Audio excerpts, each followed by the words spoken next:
A young man found himself reincarnated into another world, awakening an extraordinary ability called water manipulation. This skill did not merely grant him control over water, it also allowed him to tame fierce aquatic beasts, turning them into his loyal companions. However, he did not stop there. He pushed these creatures beyond their natural limits, evolving them into terrifying sea monsters. The story unfolded in a distant land where Leang stood in a daze, mesmerized by the breathtaking view of the rising sun. The golden light painted the sky, and the crisp morning air filled his lungs. It was a peaceful, surreal moment. Before he could lose himself completely in the scenery, his father's voice called out to him, snapping him back to reality. The sound, though seemingly unfamiliar at first, carried warmth and comfort. Without hesitation, he rushed to his father, determined to make the most of the day. That morning, they spent their time on the lake, checking their catch. It was an ordinary day, yet it held a simple joy, the kind he had not experienced in a long time. A crab latching onto his foot, his father nearly choking from laughter, and the playful scribbles they carved into their boat for no reason at all. It was enough to make him forget everything else. Time passed unnoticed until the sun began to set. Before heading back, they sat by the shore to enjoy the view a little longer. That was when he spotted a red carp swimming by, its scales shimmering under the fading sunlight. It was a rare sight, and without thinking twice, Leang dived into the water. The moment he hit the surface, the fish vanished, and with it, the lake was eerily empty, devoid of any signs of life. No matter how hard he tried, he could not move forward, as though something held him in place. Suddenly, his chest tightened, his limbs grew heavy, and all he could think about was hoping his father would pull him out. But the world around him dimmed, and in an instant, he woke up, except his father was no longer there. Instead, two strangers stood before him. Reality sank in. The day he had spent with his father had been nothing more than a dream. In truth, he had been captured, bound by these men. Zhang, the one he had trusted, had deceived him. Rather than guiding them as he had believed,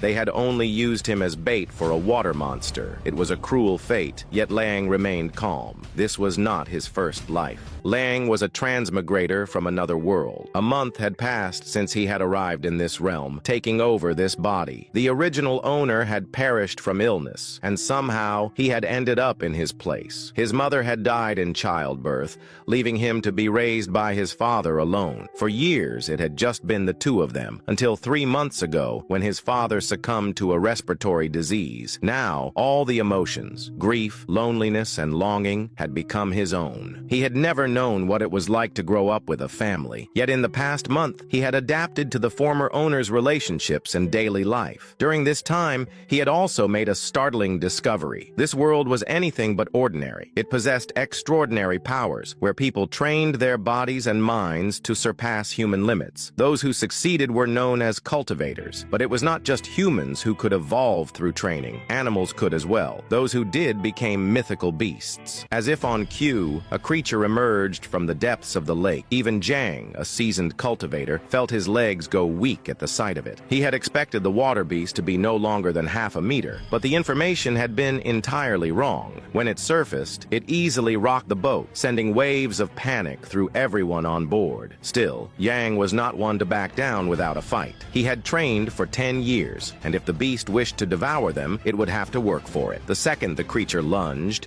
Yang retaliated, unleashing his most powerful attack. But the beast was colossal. Its jaws alone dwarfed him. Before he could even register what was happening, he was gone, swallowed whole like a mere snack. The impact shattered the boat into pieces, sending the remaining man into absolute panic. This was never part of the plan. He had no intention of dying here. Desperation took over, and in a last-ditch effort to save himself, he stabbed Liang's hand and threw him into the water, hoping the scent of blood would serve as a distraction. Bound by restraints, Leang sank rapidly, but he refused to surrender. He thrashed against the ropes, biting into the rough fibers. After several agonizing moments, they loosened just enough for him to break free. However, another problem arose. His oxygen was running out, and he had already sunk too deep. Darkness crept into his vision, and just as he was about to lose consciousness, a vision appeared stood before him, his father's arm reaching out. He knew it wasn't real, yet his body reacted instinctively, stretching his hand forward. To his surprise, he grasped something solid, a log, the very same one from his father's boat, the one they had carved their faces into all those years ago. A rush of emotions, gratitude, relief, and even warmth,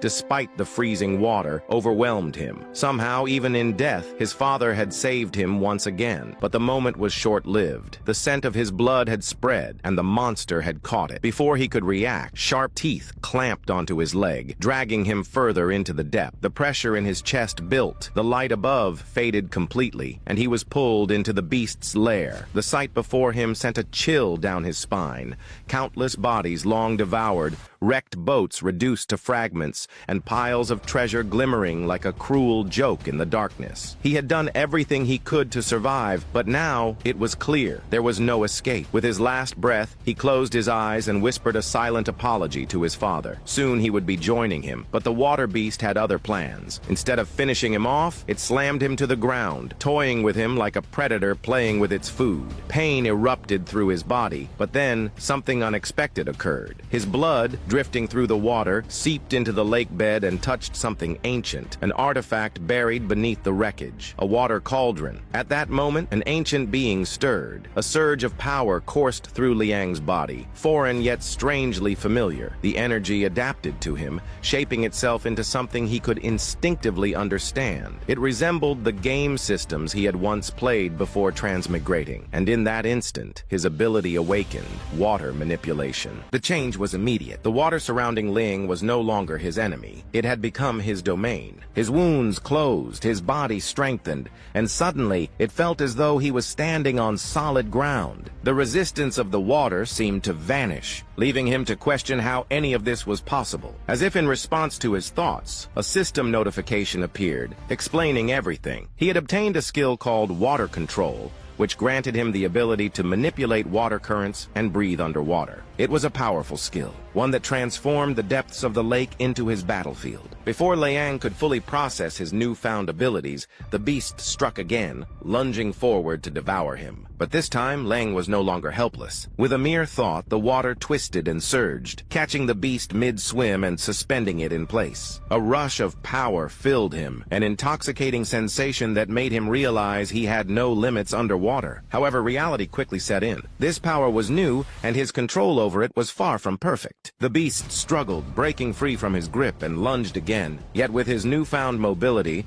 Liang easily dodged the attack, slipping through the water as if it were second nature. Still, dodging alone wouldn't be enough. Without a weapon, Liang needed another way to defeat the beast. Just as that thought crossed his mind, the system responded. It turned out he wasn't just a simple water manipulator. He had another skill called blood domination, which allowed him to inscribe ancient runes using his own blood, forming contracts with aquatic spirit beasts. This revelation made his pulse quicken. It was exactly what he needed. In an instant, he formulated a plan. The moment the beast surged toward him again, Liang used water control to halt its movement just long enough to inscribe the necessary runes, creating a blood domination talisman. As soon as the beast broke free from his water hold, Liang weaved around its massive form and slammed the talisman onto its head. However, forming a contract was easier said than done. It became a battle of spiritual force. The beast fought back, lashing out with the intent to crush Liang's very soul.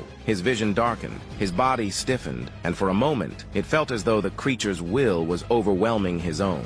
But Leang had an advantage. His soul had lived twice. Drawing on its combined strength, he pushed back. His soul energy surged, overpowering the beast's resistance. In the end, he emerged victorious. The contract was sealed, and Liang floated back to the surface, breaking through the water with a deep, desperate inhale. The air filled his lungs, and for the first time since the ordeal began, he could finally breathe a sigh of relief. The beast emerged right after him, no longer an enemy but an ally. Its massive form loomed over the lake, its eyes locked onto Liang with newfound reverence. It had fully submitted to him. However, there was one problem. Liang couldn't exactly stroll back into the village with a gigantic water beast at his side. That would cause all kinds of trouble. Through their newly formed spiritual link, he ordered the beast to stay behind, summoning it only when needed. With that, the beast disappeared into the depths, retreating to its hidden lair, a good place to lay low. As for Leang, it was time to leave. The next day, the old man who had thrown him into the lake as bait arrived at the village,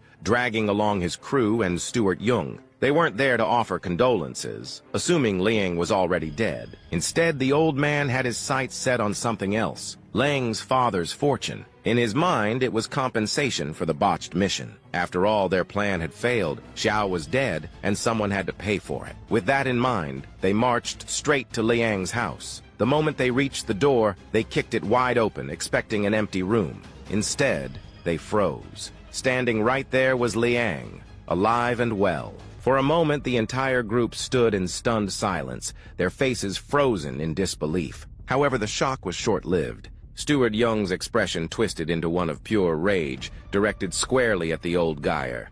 The steward had failed to verify the facts, but it didn't matter. He was already convinced that Liang Ku was responsible for the botched mission. Someone had to take the blame, and Jung didn't hesitate to order his men to restrain Liang and teach him a harsh lesson. The death of Jiao wasn't just an inconvenience. It had cost Jung a significant amount of money. To make matters worse, the entire village was now in danger because the beast was still at large. According to Jung and his men, all of this was Liang's fault, a claim that was entirely baseless. Liang vehemently refuted the accusations, shifting the blame back onto the old man. But the old Geyer was far too cunning to be cornered so easily.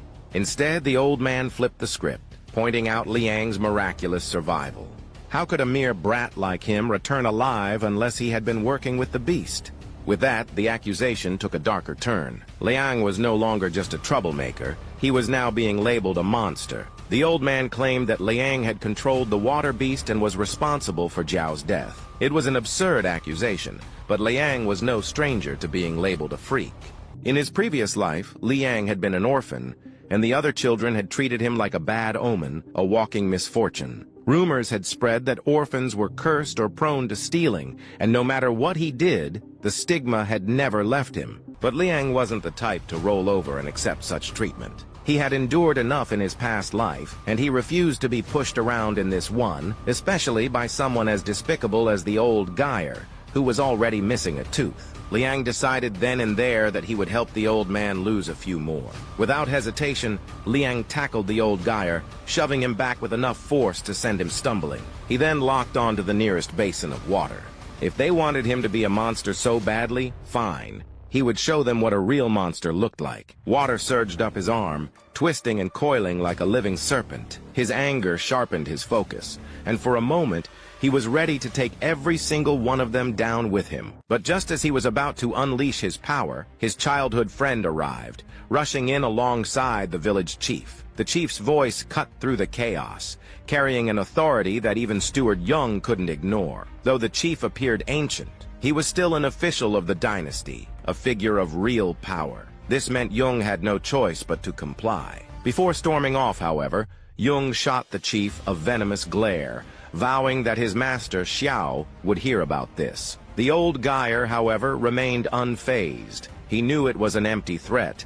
Even Jung's master would bow to the chief's authority. Once the confrontation had settled, Liang let out a slow breath and turned to the village chief, offering a nod of gratitude. With nothing else left to do, they left the scene. But Liang knew better. This wasn't the end. Situations like this would keep happening unless he took matters into his own hands. Determined to survive in this world, Liang made a decision. He would use his system to its fullest potential and grow stronger as quickly as possible. It was then that he noticed something strange. His water essence was increasing. At first he wasn't sure why, but then it clicked. His crocodile pet had something to do with it. Intrigued, Liang waited for nightfall before returning to the lake. Once there, he activated his spirit link to summon his water beast. When the creature finally surfaced, it was bite-sized, completely surprising Liang. Just as he was about to ask questions, the system chimed in, explaining that subdued and contracted beasts could adjust their body size at will to manage energy consumption. This made sense to Liang, but he wasn't there to admire his pet's new party trick. He wanted to uncover the source of the water essence he had sensed. Without delay, Liang commanded his small companion to lead the way. The crocodile dove into the water and Liang followed closely. The water beast guided him deeper into the lake, weaving through the murky depths until they slipped into a hidden underwater cave. The moment Leang stepped inside, his eyes widened in astonishment. Countless legendary spirit plants sprawled across the cave floor, glowing faintly with rich spiritual energy. He reached out, brushing his fingers against one, and immediately a system prompt appeared, offering him the option to absorb it. This was a loot drop Leang couldn't afford to pass up. In this world, spiritual materials and treasures absorbed extraordinary energies over time, making them incredibly valuable. Spirit plants in particular possessed unique effects depending on their properties. Rumor had it that in Gia Manor's backyard, there was a frozen pond where special vines grew at the bottom. These vines were so rare and powerful that Master Xiao used them to lure cultivators into servitude. Yet here Liang stood surrounded by a cave full of them. Absorbing these plants would undoubtedly boost his water essence exactly what he needed. Without wasting any time, Liang got to work. He gathered as many plants as he could. He briefly considered asking his beast for help, but when he glanced over, the crocodile was already bloated, having eaten a few plants itself. Seeing it floating around, clearly full and content, Liang decided to let it rest. After all, it had earned a nap for leading him to such a treasure trove. Once he had gathered everything, Liang began devouring the plants. With just one plant, his water essence increased by 1. Not only were these spirit plants incredibly beneficial, but they were also delicious, making it far too easy for him to consume them one after another. He kept eating, absorbing as much water essence as possible. The more he accumulated, the stronger his fusion with aquatic spirits would become, and the faster his aquatic beasts could evolve. There were so many plants that, for a moment, Liang felt like he had overindulged. But it was worth it. He had gained 25 water essence. Without hesitation, he invested it into his fusion with the water monkey bloodline, increasing it from 5% to 7.5%. This significant boost in power filled him with confidence. If he ever encountered those adversaries from before, he was certain he could take them on easily. However, that confrontation would have to wait. Leang had a more pressing issue. He was broke. Autumn was coming to an end, and during this season, crocodiles slowed down due to hibernation, meaning he couldn't rely on them for hunting. With time running out, Leang devised a simple plan. Exploit the crocodiles now and gather as much profit as possible before they became useless. With this in mind, he commanded his crocodile to hunt as many fish as it could. Soon, he had stacked up a huge haul, which he sold to the merchants. Unlike the hustling vendors from his previous life, the merchants in this world were far easier to negotiate with. Just like that, Liang's financial struggles were resolved. Now it was time to settle things with the old man who had tried to set him up. But before Liang could make a move, the old man played right into his hands. Apparently, the old man had been searching for Liang to apologize for their earlier misunderstanding. To show his sincerity, he invited Liang to a meal on his boat, just the two of them. Leang nearly laughed out loud at the blatant transparency of the old man's scheme. Instead of calling him out, however, Liang decided to play along. After all, this was exactly the opportunity he had been waiting for. A few hours before the meetup, the old geezer found himself in a dire situation. The steward's men had beaten him to a pulp for his failure. For the first time ever, the steward had been publicly humiliated in front of so many people, and he wasn't about to let that slide. However, killing the old man now would have been a waste. Their master Xiao still had use for him. Xiao needed specific materials to refine his pills materials that weren't easy to come by. Specifically, he needed a true orphan child. The old geezer was tasked with abducting Liang to send a clear message that they were not to be trifled with and to secure the rare material Xiao required. If he succeeded, he was promised immortality, a reward that drove him to the brink of madness. In his desperation, he even accepted a power-boosting seal, a dangerous tool that would temporarily push his strength far beyond its limits, just for this one mission.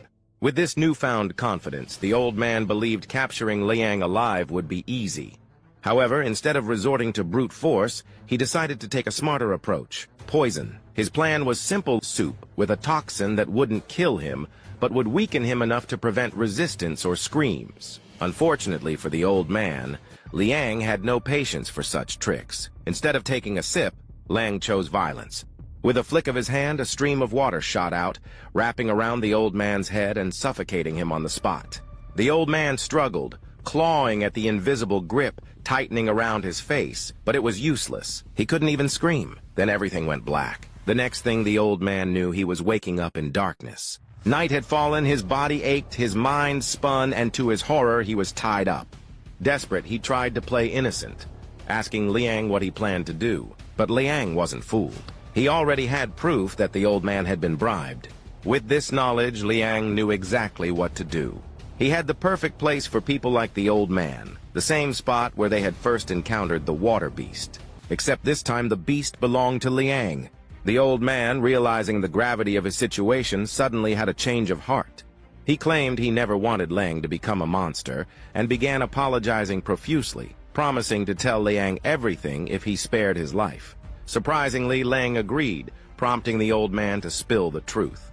He revealed that the steward wanted to abduct Leang, along with other orphans, because to the Jiao mansion they weren't people, they were materials. Specifically, they were ingredients needed to refine a celestial pill, a pill that could grant immortality.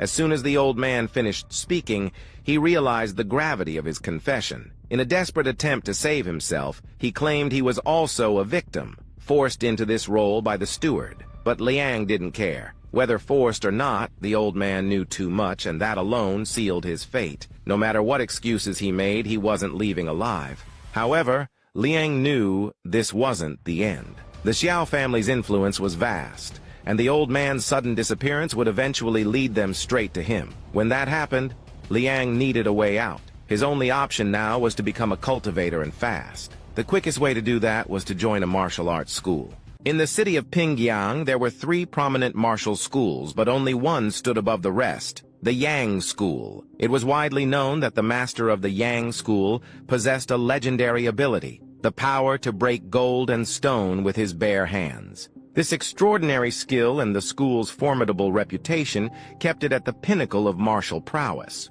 Leang believed that if he could join the Yang School, the Zhao family would think twice before targeting him. After all, if a member of the school were to disappear, the Yang School would not let such an offense go unnoticed.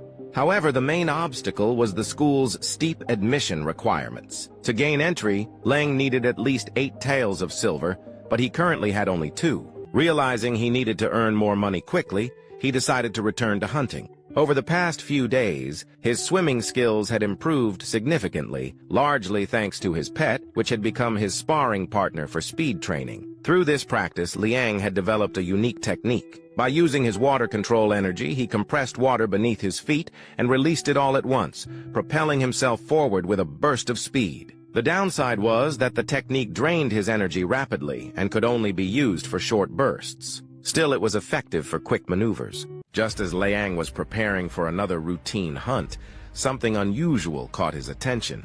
A peculiar fish glowing bright red swam into view. This was no ordinary fish. It was a spiritual fish. In this world, certain creatures could evolve under the influence of special energy, mutating into extraordinary forms. Examples included giant scorpion beetles, 2-headed razor-toothed sharks, and iron-fin whales. Spotting 2 spiritual fish right in front of him, Leang recognized this as an opportunity he couldn't afford to miss. Without hesitation, he ordered his crocodile companion to revert to its original size and chase one of the fish while he pursued the other. Using his newly developed technique, Leang quickly closed the distance. With a swift motion, he manipulated the water to create a bubble, trapping the fish and preventing it from escaping. Catching it proved surprisingly easy, and Leang felt a surge of triumph. But just as he began to celebrate, a powerful presence stirred in the depths below, signaling that greater challenges and dangers lay ahead. Leang had just placed the fish into his basket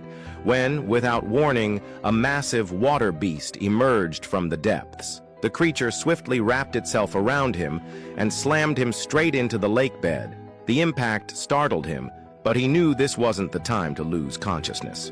Summoning his focus, Leang locked in and quickly realized he was facing the infamous 6-barbed fish, a fearsome predator known for devouring humans. To make matters worse, the beast possessed abilities eerily similar to his own. It conjured a massive water orb, preparing to launch a devastating attack. However, Liang's power far surpassed the creature's. With a swift motion, he shattered the orb before it could fully charge. This only enraged the beast further. It lashed out with its tail, but thankfully, the croc intervened just in time, intercepting the blow. Before the beast could recover, the croc unleashed a powerful move, the primary Lotus Special, slamming the creature into the ground. Seizing the opportunity, Leang stepped in, attempting to capture the beast using his blood talisman. However, the water beast's spiritual energy proved far stronger than the croc's, and things quickly took a turn for the worse.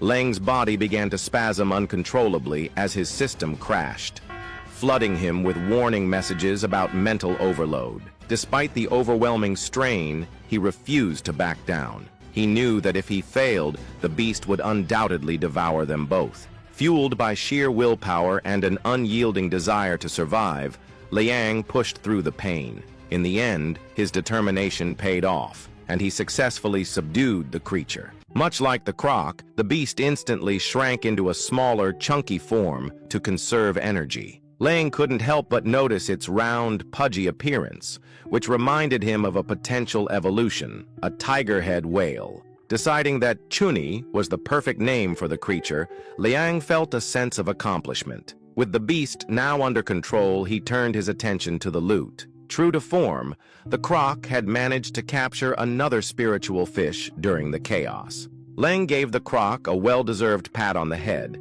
feeling grateful for its assistance. To celebrate their victory, Leang decided to cook some of the fish. He also prepared a smaller spiritual fish, hoping to extract water essence from it. To his delight, the attempt was successful, yielding 18 points of water essence. The result left him ecstatic. If a small spirit fish could provide such a substantial amount, a larger one would likely yield triple that, enough to potentially break past a 10% fusion rate. Despite the temptation to use the essence immediately, Leang knew he had other priorities. He needed money to enroll in school, and that required careful planning. For now, he decided to hold back and focus on securing the funds he needed. The path ahead was challenging, but Leang was determined to succeed. Leang had just entered the Yixing market, where a massive crowd had gathered to buy goods. He had come to sell his spiritual fish, confident that this was the perfect place to attract the right customers. However, he was caught off guard by the sheer number of people packed into the marketplace, making him wonder if there was some kind of celebration happening. That's when he spotted a man holding up another spiritual fish. It didn't take long for Leang to figure out what was going on. A member of the Chen family had arrived, and he had brought his own spiritual fish to show off. That explained why the crowd was so large. Instead of feeling discouraged, Leang grew even more excited. This was the perfect opportunity. Without wasting a second, he pushed his way through the crowd, eager to see what the man had caught. Of course, Leang wasn't there just to spectate. He was a master manipulator, so the moment he got close, he made sure to use the limelight, proudly displaying the spirit fish he had caught. But to his surprise, instead of drawing excitement, the crowd reacted with confusion. His fish wasn't met with awe, but with outright rejection. People started saying it didn't look like a spiritual fish at all, just some ugly, deformed creature that only a clueless newbie would bother catching. Before he knew it, the mockery began. The crowd didn't hold back, openly laughing at him. Even Chen, the so-called expert in spirit fish, was smirking, as if he were watching a fool embarrass himself. Just then, a cultivator arrived, instantly drawing the attention of the crowd. It was Hu Qi, a respected master from the Yang martial arts school. Since Chen was standing closer, the cultivator's gaze naturally fell on the crimson bloodfish in his hands. Without hesitation, Hu Qi asked for the price. Recognizing the man's high status, Chen didn't dare throw out a number himself. Instead, he humbly let the cultivator decide what he thought was fair. With that, Hu Qi casually offered 3 taels. The moment the words left his mouth, Chen's eyes widened. This amount was far more than he had ever expected. But just as the deal was about to be finalized, Leang suddenly whipped out his own fish for the cultivator to see. The onlookers, still riding high on their mockery, thought Leang was setting himself up for further humiliation. Some even chuckled, convinced he was about to be completely shut down. However, the cultivator's reaction was the complete opposite. The The moment his eyes landed on Liang's creature, he was visibly excited. He identified it as a horned pommet, a rare and highly valued spirit fish. Without hesitation, Hu Qi offered 6 taels for it. The entire market was stunned. They had been completely wrong, and the amount of money offered was more than what most families could save in generations. Now they realized who the foolish one really was, and it definitely wasn't Liang. Even Chen, who had just been basking in his own success, was left speechless. No amount of arrogance could cover the fact that Liang had outshined him completely. However, with such a large sum of money, shock quickly turned to envy. One man in the crowd even made a veiled threat against Liang, disguising it as a joke. But Liang didn't let it bother him. He simply went on with the transaction, completely unbothered by the stares. With that, Chen had no choice but to back away, knowing full well that his fish was no longer of any interest to the cultivator. But before handing over the fish, Leang, ever the opportunist, saw a chance to dig for more information. If his fish was worth double the price of a crimson blood fish, he wanted to know why. Casually, he asked Hu Qi about it. Luckily for him, the cultivator was in a good mood and didn't mind explaining. It turned out that the horned pommet was a key ingredient in medicine used to craft special pills. These pills weren't just ordinary supplements. They strengthened essence and refined energy, helping cultivators break through the blood flow barrier, a crucial stage in martial cultivation. As fate would have it, Hu Qi was currently at that exact bottleneck, making the fish extremely useful to him. With this, Liang's perspective widened. He had only been thinking about selling fish for money, but now he realized their true value in cultivation. This was huge. Grateful for the insight, he sincerely thanked the cultivator, knowing that this knowledge would serve him well in the future. A little while later, Liang sat in an alley, counting his money, when someone appeared behind him. It was Libo, his childhood friend, who had come looking for him after hearing about what had happened. Libo congratulated Liang for bringing pride to their village, something Liang definitely appreciated. Seizing the opportunity, Liang also took a moment to thank Libo for bringing the village chief when he needed help. As a friend, Libo couldn't resist teasing him, saying that if Liang was truly grateful, he should hand over the 6 taels of silver he had just earned. Obviously, Liang ignored that completely, and instead got straight to the point, asking how much it cost to enroll in the Yang martial arts school. To his surprise, Libo grew really excited, especially since his father was about to send him there as well. The school charged 7 taels of silver for basic enrollment without lodging or meals, 10 taels if those were included, and 20 taels if one wanted to add medicinal baths to their training. While it was pricier than other schools, it was also the most prestigious, making it worth the cost. Leang agreed and couldn't help but smile, realizing he could definitely afford to enroll with his current budget. With everything he had earned over the past few days, he had gathered 9 taels of silver in total. Without hesitation, he told Libo they could sign up together the next day, which excited his friend even more since the timing worked out perfectly for both of them. But just as the moment felt right, their excitement was cut short. Liang's passive ability suddenly activated, sharpening his senses in a way that sent a chill down his spine. He could overhear conversations of people nearby as long as they were close to a water source. And this time, the voices came from none other than the Shao Manor. What he heard made his stomach drop. They weren't just talking about something random. They were specifically tracking him down. This was bad. Absolutely bad. If they were already onto him, he needed to power up fast. Without wasting another moment, as soon as night fell, Leang returned to the lake. To his surprise, Chunky had managed to catch another spirit fish. Without hesitation, Leang decided to prepare it. Unlike a brute who might devour it raw, he took the time to cook it properly, seasoning it and turning it into a soup. The result was extraordinary. The flavors blended harmoniously, creating an unbelievably rich taste that filled his mouth with every spoonful. The aroma was so enticing that his pets were practically drooling, their eyes locked on the delicious meal before them. Fortunately, Leang was not one to hoard good food. He generously shared portions with his companions, ensuring everyone was satisfied. The meal was not only fulfilling, but also rewarding.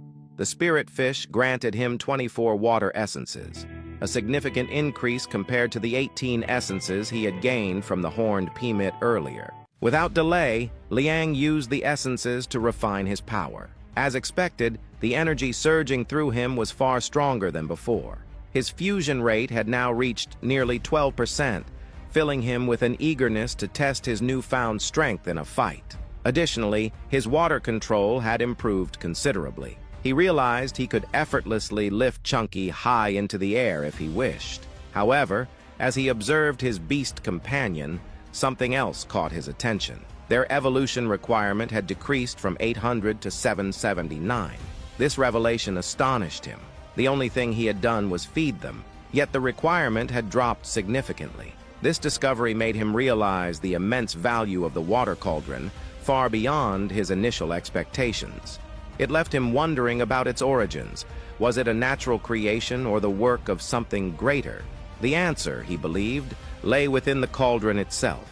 Summoning the cauldron for a closer inspection, Leang noticed intricate carvings that piqued his curiosity. On one side was a water monkey, while the other featured a winged dragon. Other strange creatures were also depicted, including one with a human head and a snake's body, as well as a mysterious robed figure. These engravings hinted at the cauldron's true nature, but Leang knew better than to jump to conclusions. Overthinking would not serve him well at this moment. He needed to stay focused, especially since he was about to enroll in a martial arts school the following day. The next day arrived swiftly. Leang and Libo were traveling through the mountains in a carriage. While Leang was composed, Libo's boundless enthusiasm was almost overwhelming. The younger boy was practically bouncing in his seat, far too excited for the journey.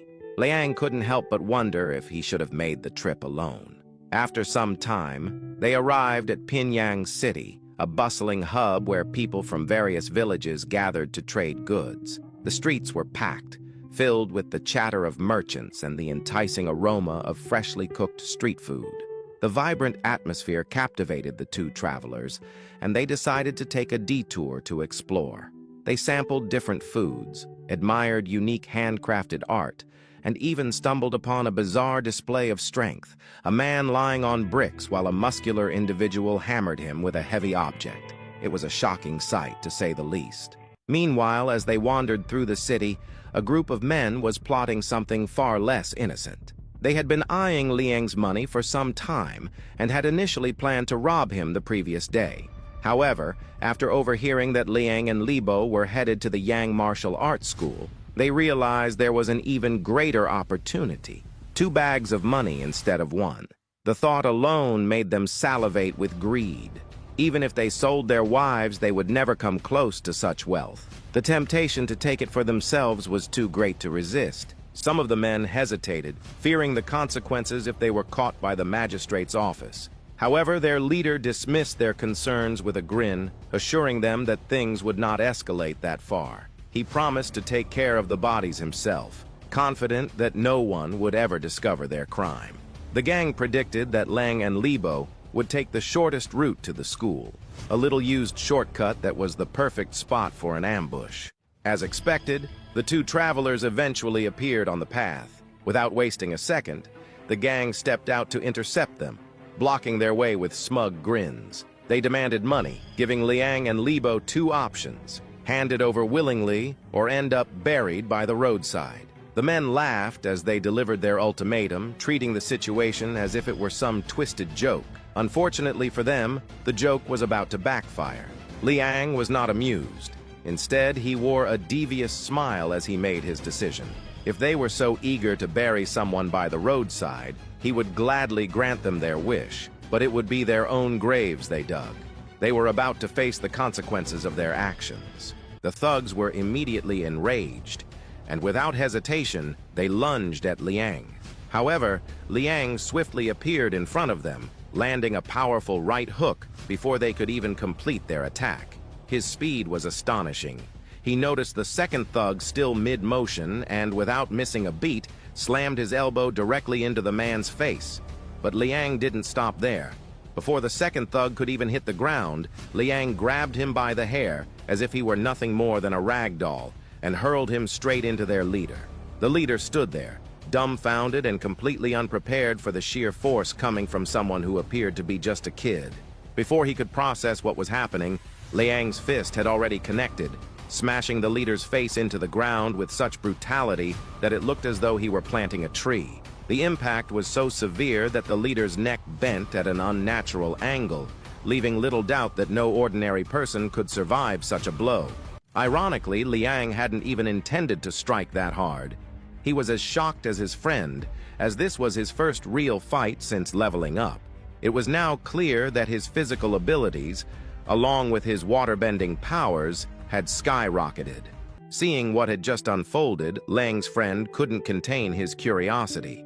He wondered when Leang had become so strong. For as long as he had known him, Leang had never displayed such power. Did he even need a master at this point? However, since Leang wasn't ready to reveal the truth, he simply shrugged it off with the weakest excuse imaginable. Apparently, he had been a genius all along. With that, they decided to get moving as they were already running late for school. Leang's friend, of course, wasn't buying the excuse for a second. He knew Leang well enough to understand that genius was the last word anyone would use to describe him. But since Leang wasn't ready to open up, his friend decided not to push the matter and respected his decision for the time being. To Liang's surprise, Senior Hu immediately recognized him, which caught Xiang off guard. Seeing Xiang's confusion, Senior Hu casually explained how he had met Liang before. This twist of fate pleased Xiang, as it meant they could skip lengthy introductions and get straight to business. With the formality path he had mentioned. Fortunately, Senior Hu was a natural teacher and, without hesitation, began his explanation. He explained that martial arts were divided into 4 stages. The skin barrier, which hardened the body like oxide, making the skin tough and resilient, greatly enhancing defense. The flesh barrier, which strengthened the muscles, allowing a person to lift a grown man with one hand as if it were nothing. The bone barrier, which unleashed power even more recklessly, making it possible to shatter stone and split monuments. And finally, the blood barrier, which represented the ultimate refinement, enhancing every aspect of the body like embroidery on silk. At its core, martial cultivation boiled down to one thing: refinement. However, for ordinary people, no matter how much they refined their bodies, there was always a limit. To break past that limit, 2 things were indispensable: technique and medicine. Seeing the curiosity in his junior's eyes, Senior Hu decided to give them an example. He brought up the Yang Martial Hall's 3-fist technique. With the right technique, Meanwhile, off to the side, a troublesome group led by Yankai from the same sect had locked eyes on Liang. From the way they carried themselves, it was obvious they were lackeys of the 3rd young master of the Jiao Manor, Suiyuan. Suiyuan had taken quite a liking to Liang, and as long as Yankai and his followers managed to get rid of him and his friend from the sect, Suiyuan had promised to grant them whatever they wanted. However, the real reason Suiyuan was so fixated on Liang wasn't just personal interest. There was more to it than met the eye. The Xiao Manor was not, in fact, producing pills to achieve immortality, at least not in the manner people assumed. Instead, they were crafting pills to heal Xiao Yuan, the younger brother of Master Xiao. Master Xiao believed that Liang was the perfect material for refining the elixir, primarily because Liang was the same age as Xiao Yuan. Since Xiao Yuan had been frail since childhood, finding a fetal pill from someone of the same age had become increasingly difficult. Liang, therefore, was the ideal candidate. However, there was a problem. Liang had joined the Yang sect, making it significantly harder to capture him. As a result, they needed to find another target, one who wouldn't be missed. Master Xiao had more or less abandoned the idea, but unfortunately, Xiao Yuan himself had overheard everything. Determined not to let some orphan children stand in his way, Xiao Yuan decided to take matters into his own hands. By handling the situation personally, he believed things would become much easier, and soon he would finally break free from his limitations and advance to his elixir aperture. Meanwhile, Liang and Libo had finished assessing their bone structures. Libo, however, was still in shock, utterly flabbergasted. The fact that Liang possessed a top-tier bone structure, while he himself only ranked at a mid-high tier, was unacceptable to him. Libo entertained the idea that the test might have been rigged, though he knew deep down that it wasn't. He had always believed that he and Leang were equals, but now it seemed as though he was merely a side character in his best friend's story. Despite his discouragement, Libo pushed those thoughts aside and pressed on. With the matter settled, the two were about to head to the training grounds when they encountered a familiar face, Chen Jie Chang, the same individual who had been selling spirit fish with Liang the other day. However, from the way Libo immediately stepped forward and began sizing him up, it was clear that Libo had a deeper history with Chang than Liang did. The animosity between them was palpable, and within seconds, the two were on the verge of fighting right then and there. Liang, realizing the potential consequences, intervened before things could escalate. If they had started throwing punches, they would have been in serious trouble. Once the tension subsided, Liang asked Chang if he was there to practice martial arts as well. Chang confirmed this, revealing that he and Liang shared the same goal. From the very beginning, Chang had been selling spirit fish to save up enough money to enter the school as soon as possible. This revelation was reassuring to Liang. The more people with the same determination, the better. Without hesitation, Liang invited Chang to join them, especially since Senior Hu was teaching at the training grounds. They couldn't afford to miss such an opportunity. With that, they joined the other members for training. However, as newcomers, the intensity of the training was far beyond anything they had anticipated. Their muscles spasmed uncontrollably, their limbs felt like jelly, and their breaths came in ragged gasps. Just when they were on the verge of collapsing, Senior Hu called for a break, sparing them from complete exhaustion. But the training wasn't over yet. Instructor Lu would be taking over in the afternoon, meaning they had only a brief moment to recover before being thrown back into the grind. At this point, Libo was already considering quitting as the pain was unbearable. Cheng, overhearing this, burst into laughter and called Libo weak-willed without hesitation. Before they could properly catch their breath, trouble arrived in the form of Yang Chai and his lackey. The duo began pestering them immediately, throwing insults and acting as though they owned the place. To make matters worse, they had the audacity to demand 100 coins from Liang and his friends as a donation, claiming that paying up would allow them to stay in the sect. This demand was utterly ridiculous, and Libo was ready to throw hands on the spot, despite knowing his skills weren't on par with theirs. He didn't care. He just wanted the satisfaction of punching at least one of them in the face. However, the more level-headed Chang stopped him, pointing out that picking a fight there would not only be reckless, but also cause unnecessary trouble for Senior Hu, which was the last thing they needed. Even Liang hesitated. He wasn't the type to back down, but with his current strength, he wasn't sure if he could handle 3 cultivators at once. Just as he feared, Yang Chai seized the moment to boast loudly, declaring that he was about to break through the skin barrier and was itching to test it out on newcomers like them. It was a fight they couldn't win. If only they had been near a river, Leang might have had a fighting chance. But in their current state, it was a losing battle from the start. Thankfully, Senior Hu returned to check on the newcomers, putting a stop to the confrontation before it could escalate further. Not only did he shut down the nonsense, but he also ensured that Yang Kai and his lackey were punished for their antics. This only fueled Yang Kai's hatred for Liang and his friends, and they hurled empty threats before finally backing down. Senior Hu, however, wasn't playing around. He made sure their punishment was severe. But things weren't as simple as they seemed. As they left, Liang overheard something through his passive skill that immediately put him on edge. Someone nearby was talking about him, and from the tone of their voice, it was clear they were still targeting him, even after he had joined the Yang sect. They sounded desperate, which was a bad sign. If they were this persistent, it meant they wouldn't hesitate to strike when he was vulnerable, and his friends could end up caught in the crossfire. Without wasting time, Liang quickly told the others he had something to take care of and would be heading home for a bit in the afternoon. He bolted out of there, planning to go to the Lotus Pond, where he would have the advantage and where there would be no witnesses to see what he was about to unleash. A short while later, as night descended, Libo and Ji Chang were leisurely walking around the sect grounds. Libo began to express concern over Liang's prolonged absence, wondering aloud why he hadn't returned yet.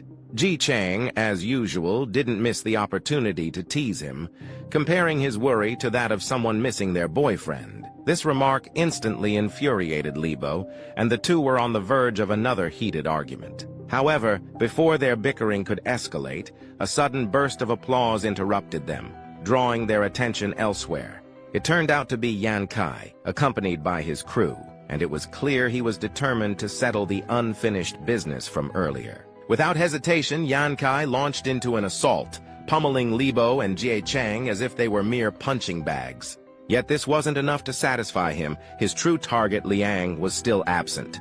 After delivering a few more blows for good measure, Yan Kai turned to Ji Chang and demanded to know Liang's whereabouts. Ji Chang, however, refused to betray his friend. Instead, he grabbed the nearest brick and hurled it directly at Yan Kai's face. Unfortunately, Yan Kai's resilience surpassed expectations. The blow didn't even faze him. If anything, it only fueled his anger. He retaliated by slamming Ji Chang's face into the ground, making it abundantly clear who held the upper hand. But Yan Kai wasn't done. Feeling particularly spiteful, he decided to take things further, knowing full well that excessive violence would likely result in punishment. Yet his impulsive thoughts prevailed. He ordered his minions to guard the gate while he dealt with the situation personally. As his followers nodded and prepared to comply, Libo attempted to fight back. However, his efforts were futile. Charging at an opponent who was smirking at him should have been a clear sign to retreat. But Libo pressed on, paying the price for his defiance. Yan Kai twisted his arm with such force that it might as well have been a lever, then slammed him to the ground, pinning him in a humiliating position.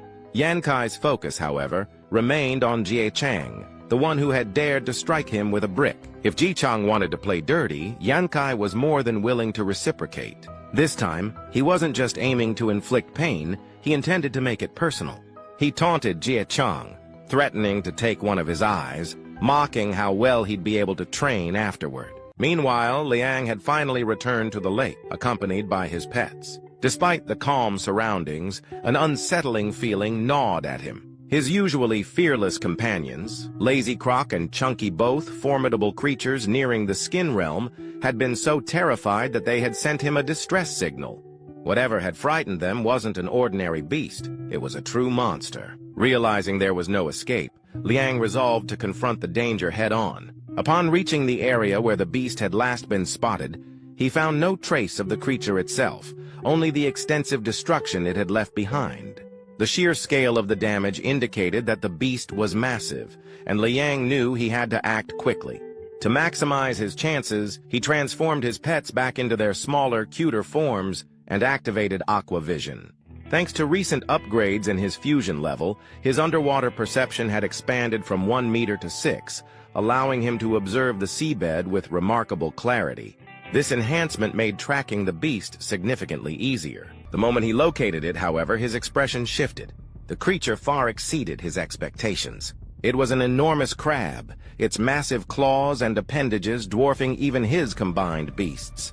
According to Instructor Hugh, any beast surpassing the skin realm was considered a spirit beast, and this crab had clearly reached that level. Yet, Liang reasoned that it couldn't be overwhelmingly powerful.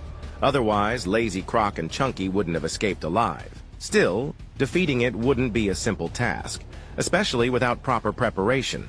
The odds were stacked against them, and Liang briefly questioned whether engaging the beast was wise, as it wasn't part of his original plan. However, uncertainty and danger had always been constants in his life. He believed that the most pivotal moments often arose from taking risks and adapting to unforeseen challenges. The pond was his domain, and he wasn't about to let go of what was rightfully his. With determination, he decided to confront the monster. Transforming his pets back into their original forms, he prepared for battle.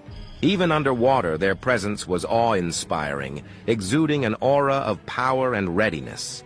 Without hesitation, Liang and his companions charged toward the crab at full speed.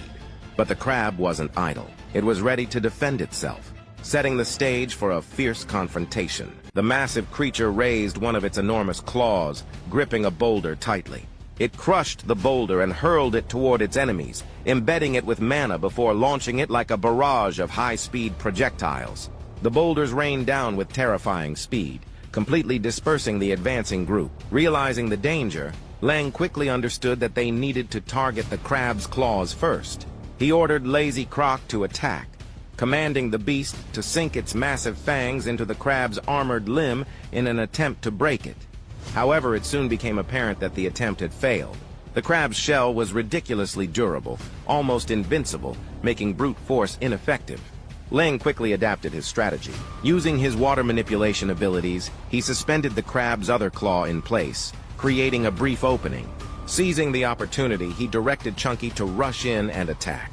The beast lunged forward, chomping down on one of the crab's eyes and tearing it out.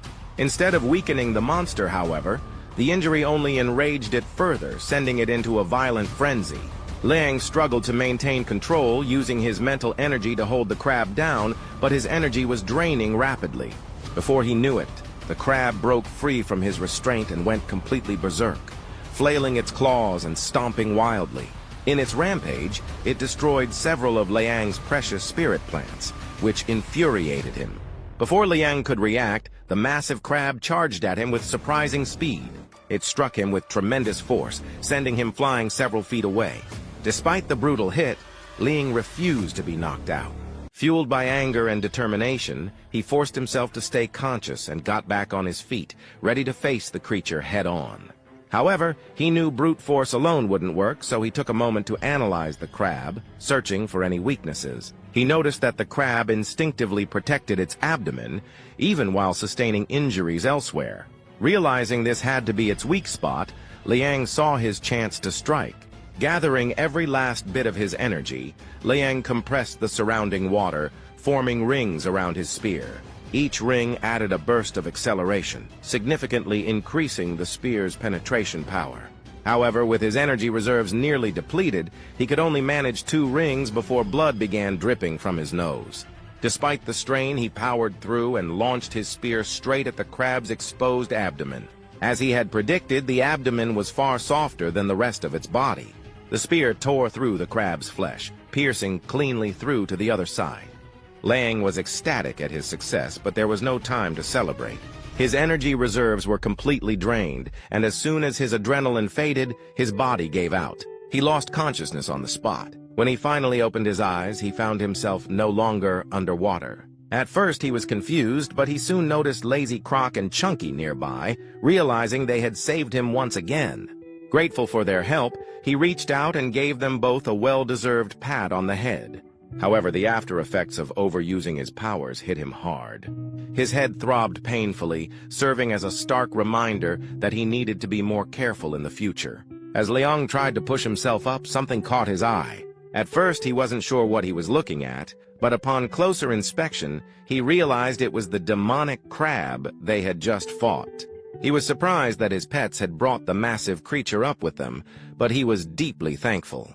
The crab's body would provide an incredible amount of water essence once consumed, and since it was a spirit beast, its meat was sure to be delicious. The mere thought made his mouth water. However, his daydreaming was interrupted when Lazy Croc pointed at something inside the crab's body.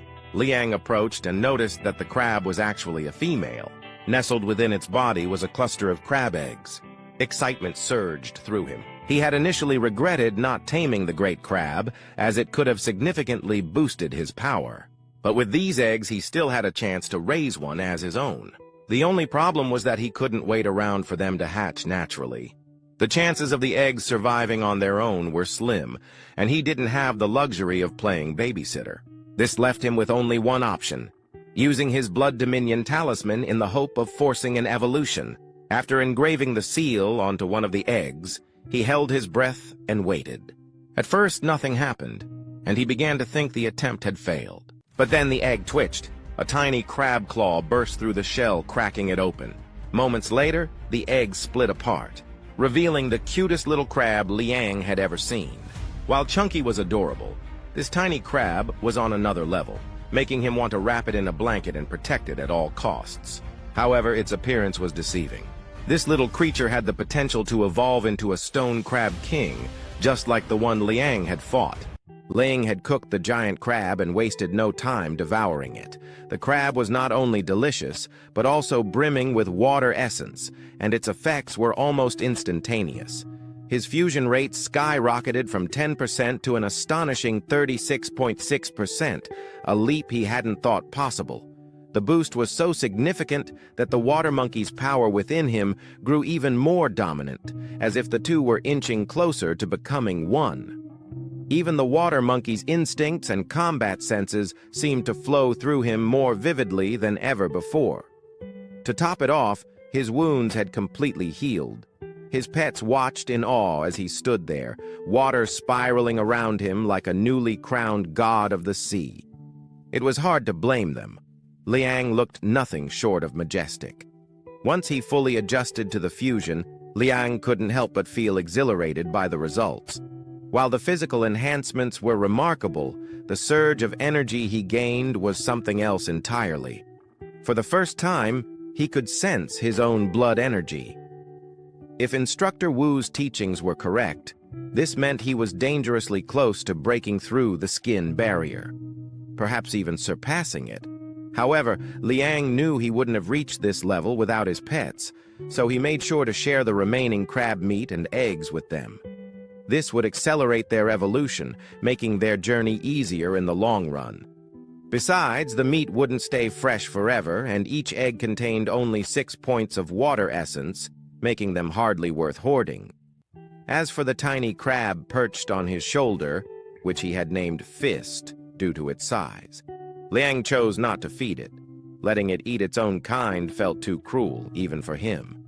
Despite the power boost, Liang knew he couldn't afford to grow complacent.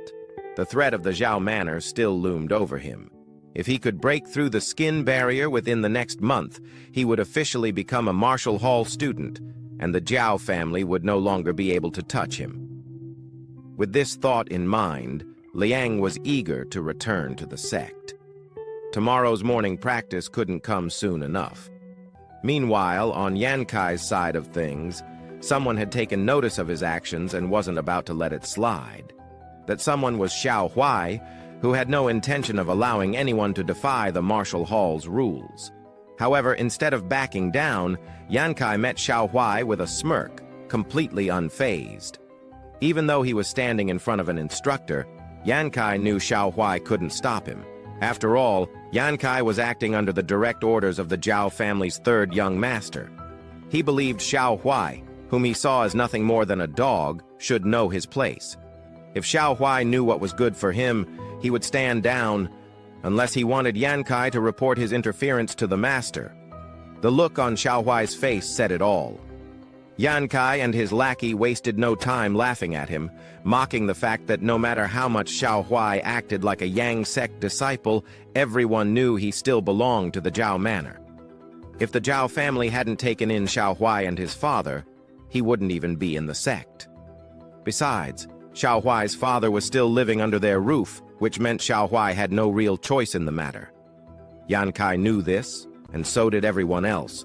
Sure enough, Xiao Huai could only grit his teeth, his loyalty to the sect tested. In the end, he had no choice but to lower his head and mutter an apology. For Xiao Huai, as long as his family remained safe, he didn't care what happened to himself. Yankai, of course, found this even more amusing and mocked Xiao Huai further, calling him a coward and the Zhao family's lapdog. The irony was lost on Yankai and his lackey, who failed to see that they were in the exact same position. However, their arrogance was short-lived.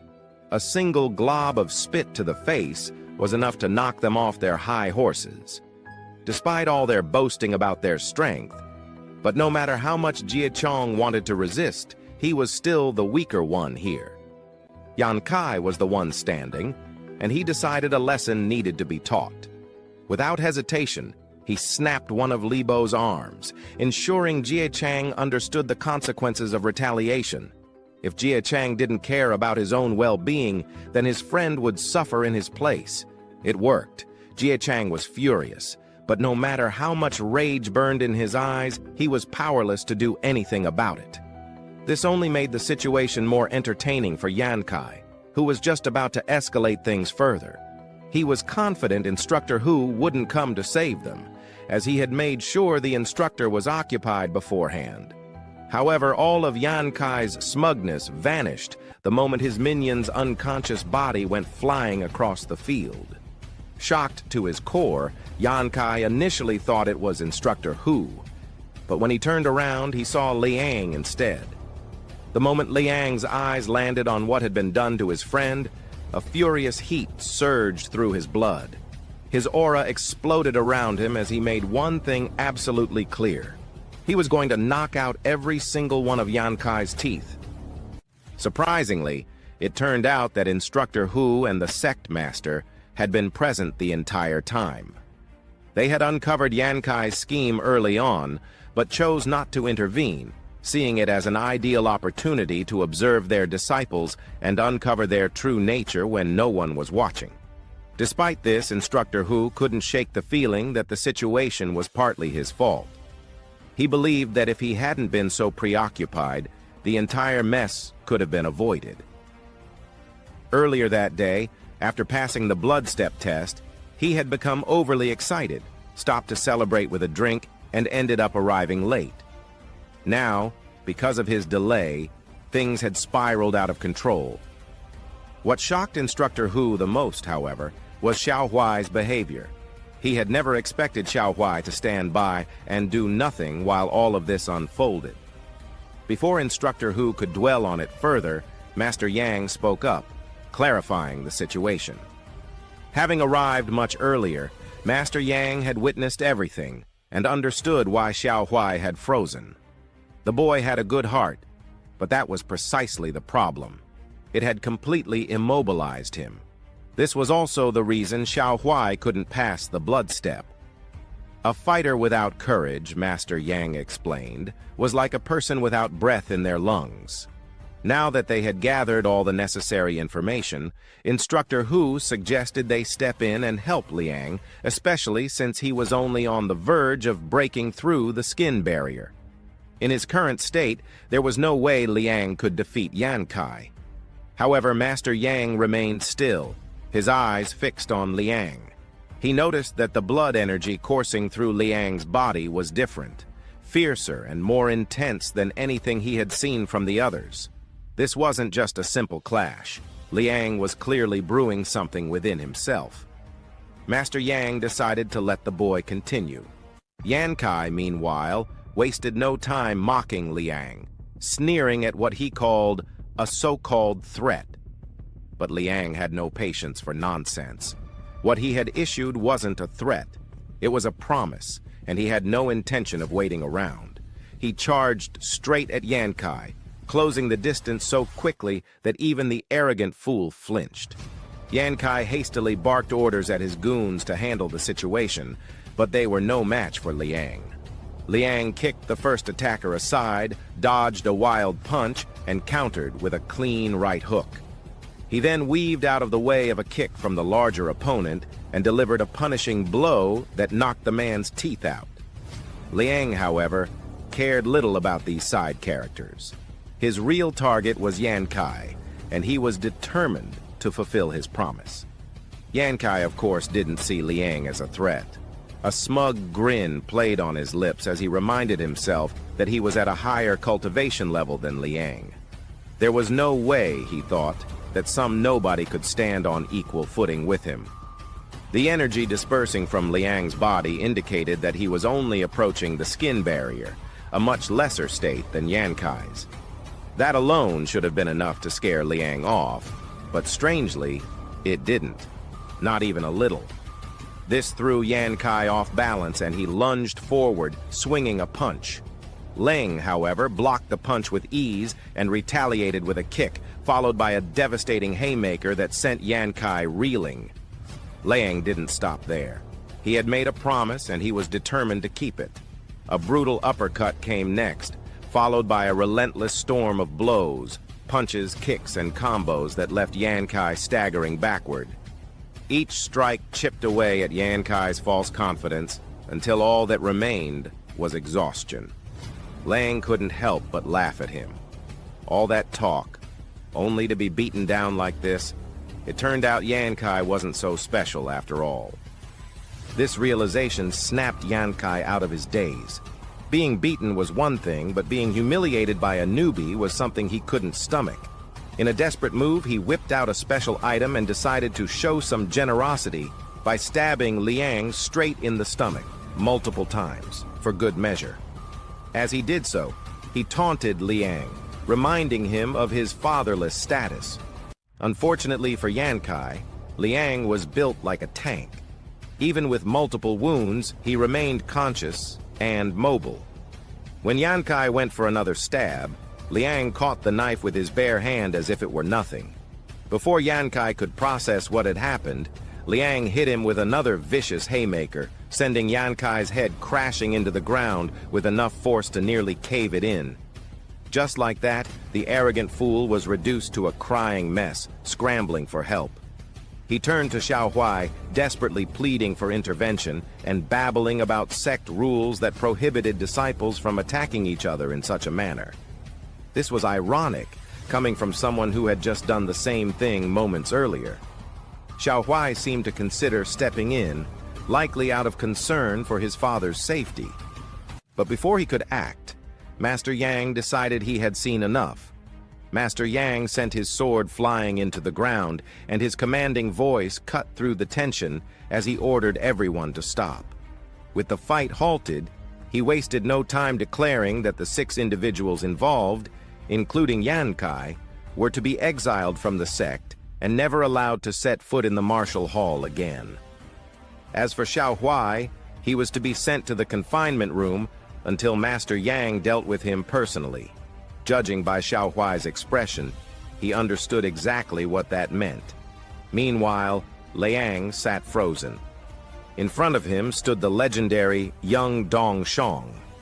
After everything that had just happened, the sheer rage he had unleashed, Leang felt certain that this was the end of his journey in the sect. He had gone too far, done too much. So when Master Yang called his name, Leang bowed his head, expecting the worst.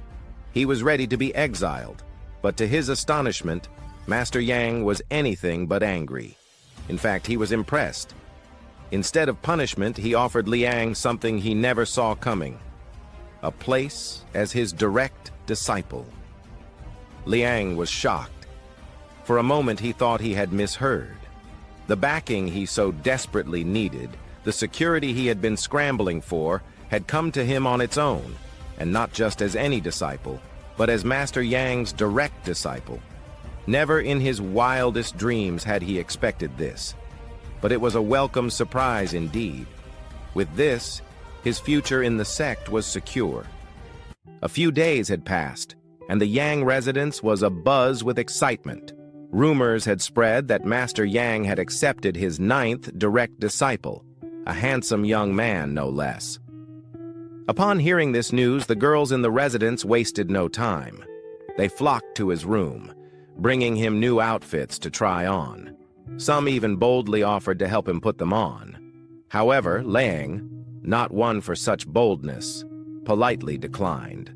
Their laughter as they left suggested they had merely been teasing him, and while the encounter was a bit of a hassle for Leang, he found it worth enduring. 2 weeks had passed since Leang had defeated Yankai. Thanks to the medicinal baths provided by the sect, the wounds on his body, as well as those of his friends, had nearly healed. Leang was deeply grateful, not just for the physical healing, but for the sense of belonging it symbolized. He was no longer alone. He had a master, senior brothers and sisters, and a support system. Now it was time to prepare for a counterattack against those from the Xiao Manor.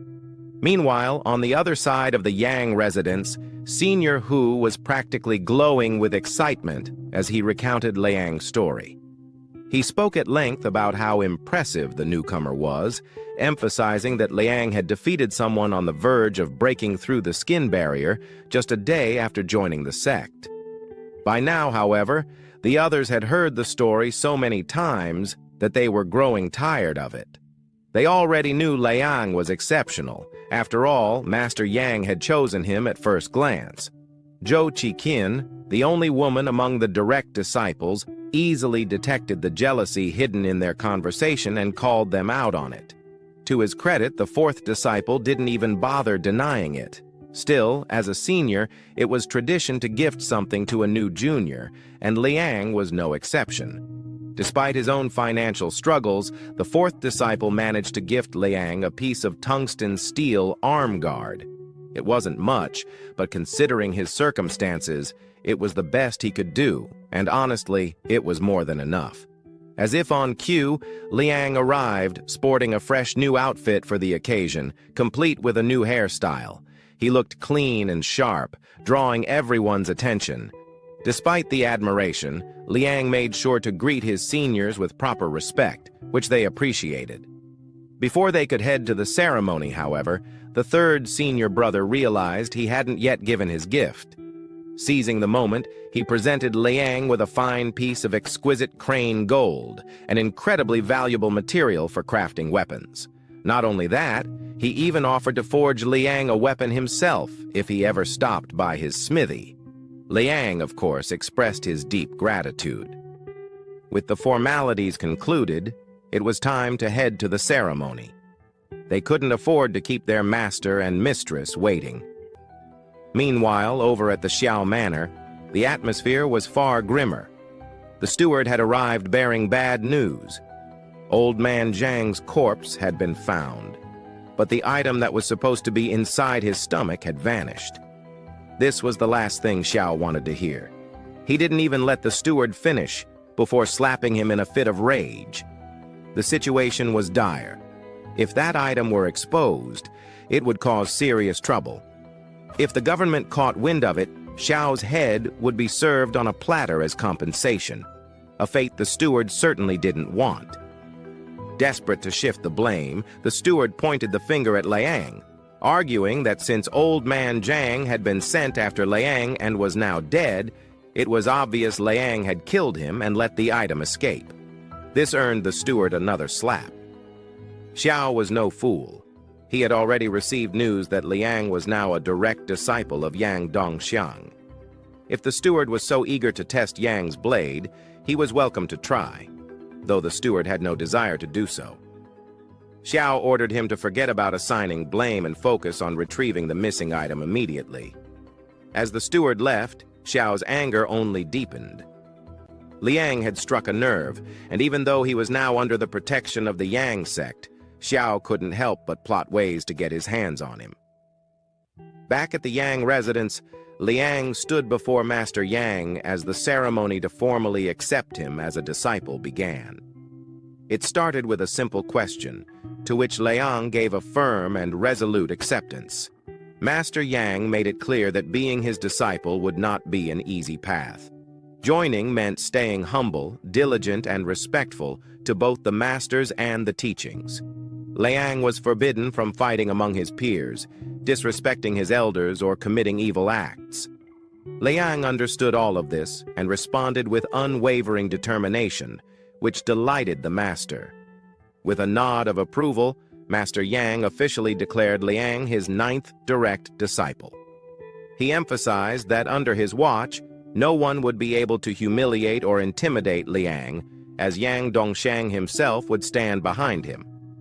Liang accepted this declaration with grace. Not long after, news of Liang's newfound status spread throughout the academy, stirring envy among many. However, any jealousy that arose was quickly overshadowed by the far more satisfying revelation that Yan Kai and his gang had been expelled from the school. Yet one person did not take the news lightly: Xiao Yuan. Upon hearing Liang's name, Xiao Yuan cursed under his breath, seething with resentment. While all of this unfolded, Liang was simply minding his own business, continuing his lessons with Senior Hu. That day, their discussion built upon their previous conversation about the 4 barriers, shifting focus to the 7 paths. Senior Hu explained each realm in detail. In the wild horse realm, a warrior at their peak could restrain dozens of galloping horses without budging.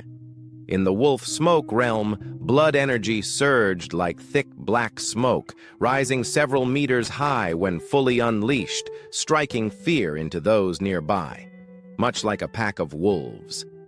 In the tiger hunt realm, blood energy boiled like a raging tide, radiating such terrifying force that ordinary people would tremble, feeling as helpless as a rabbit caught in the gaze of a hungry tiger. In the supreme elephant realm, every step could shake the ground. Those who reached this level were said to be capable of collapsing mountains and halting rivers, making them prime candidates to become great generals. In the celestial dragon realm, one transcended ordinary limitations, becoming akin to a divine dragon. Such individuals could leap 3,000 jang in a single bound, soaring among the clouds, and were revered as martial saints of a nation. As for the melting furnace realm and rainbow transformation realm, even Senior Hu admitted that little was known. All he could say was that experts who reached these stages had supposedly ascended beyond mortality itself. This last detail immediately caught Leang's attention.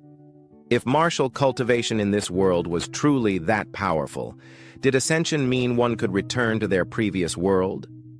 It was an intriguing thought, but he pushed it aside for the moment, not wanting Senior Hu to catch him slacking. Quickly, he asked what level their master had reached. The question brought a chuckle from Senior Hu, who was more than happy to boast about their master's strength. He explained that despite there being 3 martial schools in Pinyang City, the Yang sect remained the most revered.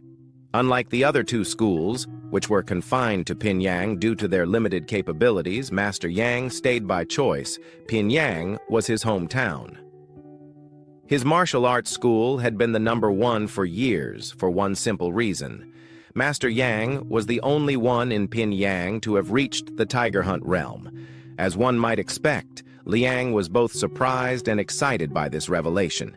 With his system, he believed he could reach that level even faster. His excitement was evident on his face, so much so that Senior Hu had to caution him, advising him not to rush.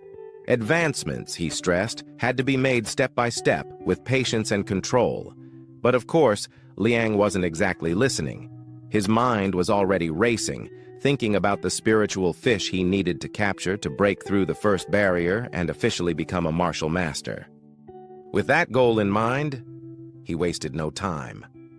The next moment, he was out on the lake, attempting to catch a spirit fish with the help of his pets. Fishing itself was easy, but for some reason he couldn't seem to find what he was looking for. No matter how many fish he caught, they were all just regular fish. His boat was nearly overflowing with them, making him wonder if he needed a bigger vessel. Yet, even after some time had passed, his luck refused to turn around. Not a single spirit fish was in sight. With his synchronization rate already at 37%, he knew that catching just one could help him break through to the skin barrier. However, his train of thought was suddenly interrupted when he noticed a single red feather fluttering in the wind. As his gaze followed it, the atmosphere shifted. The once calm lake grew restless, with unseen currents stirring beneath the surface. Then, without warning, waves surged and crashed violently against his boat.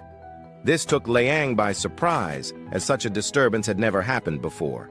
He immediately began looking around for answers and quickly realized the source of the chaos. 2 giant spirit beasts were locked in combat. A primordial toad had set its sights on a vermilion bird, clearly attempting to turn the majestic creature into its next meal. But the bird had no intention of being eaten.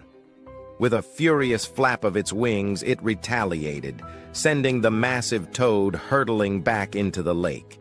The impact was so powerful that it created a massive wave, one large enough to shatter Liang's boat into pieces. Thrown into the water, he barely had time to react before the vermilion bird unleashed its next attack, a mental strike that hit him instantly. His vision blurred, his thoughts scrambled, and before he could even resist, his consciousness completely blacked out. Some time later, Leang woke up on solid ground. At first he was confused, but as he groggily took in his surroundings, he quickly realized what had happened.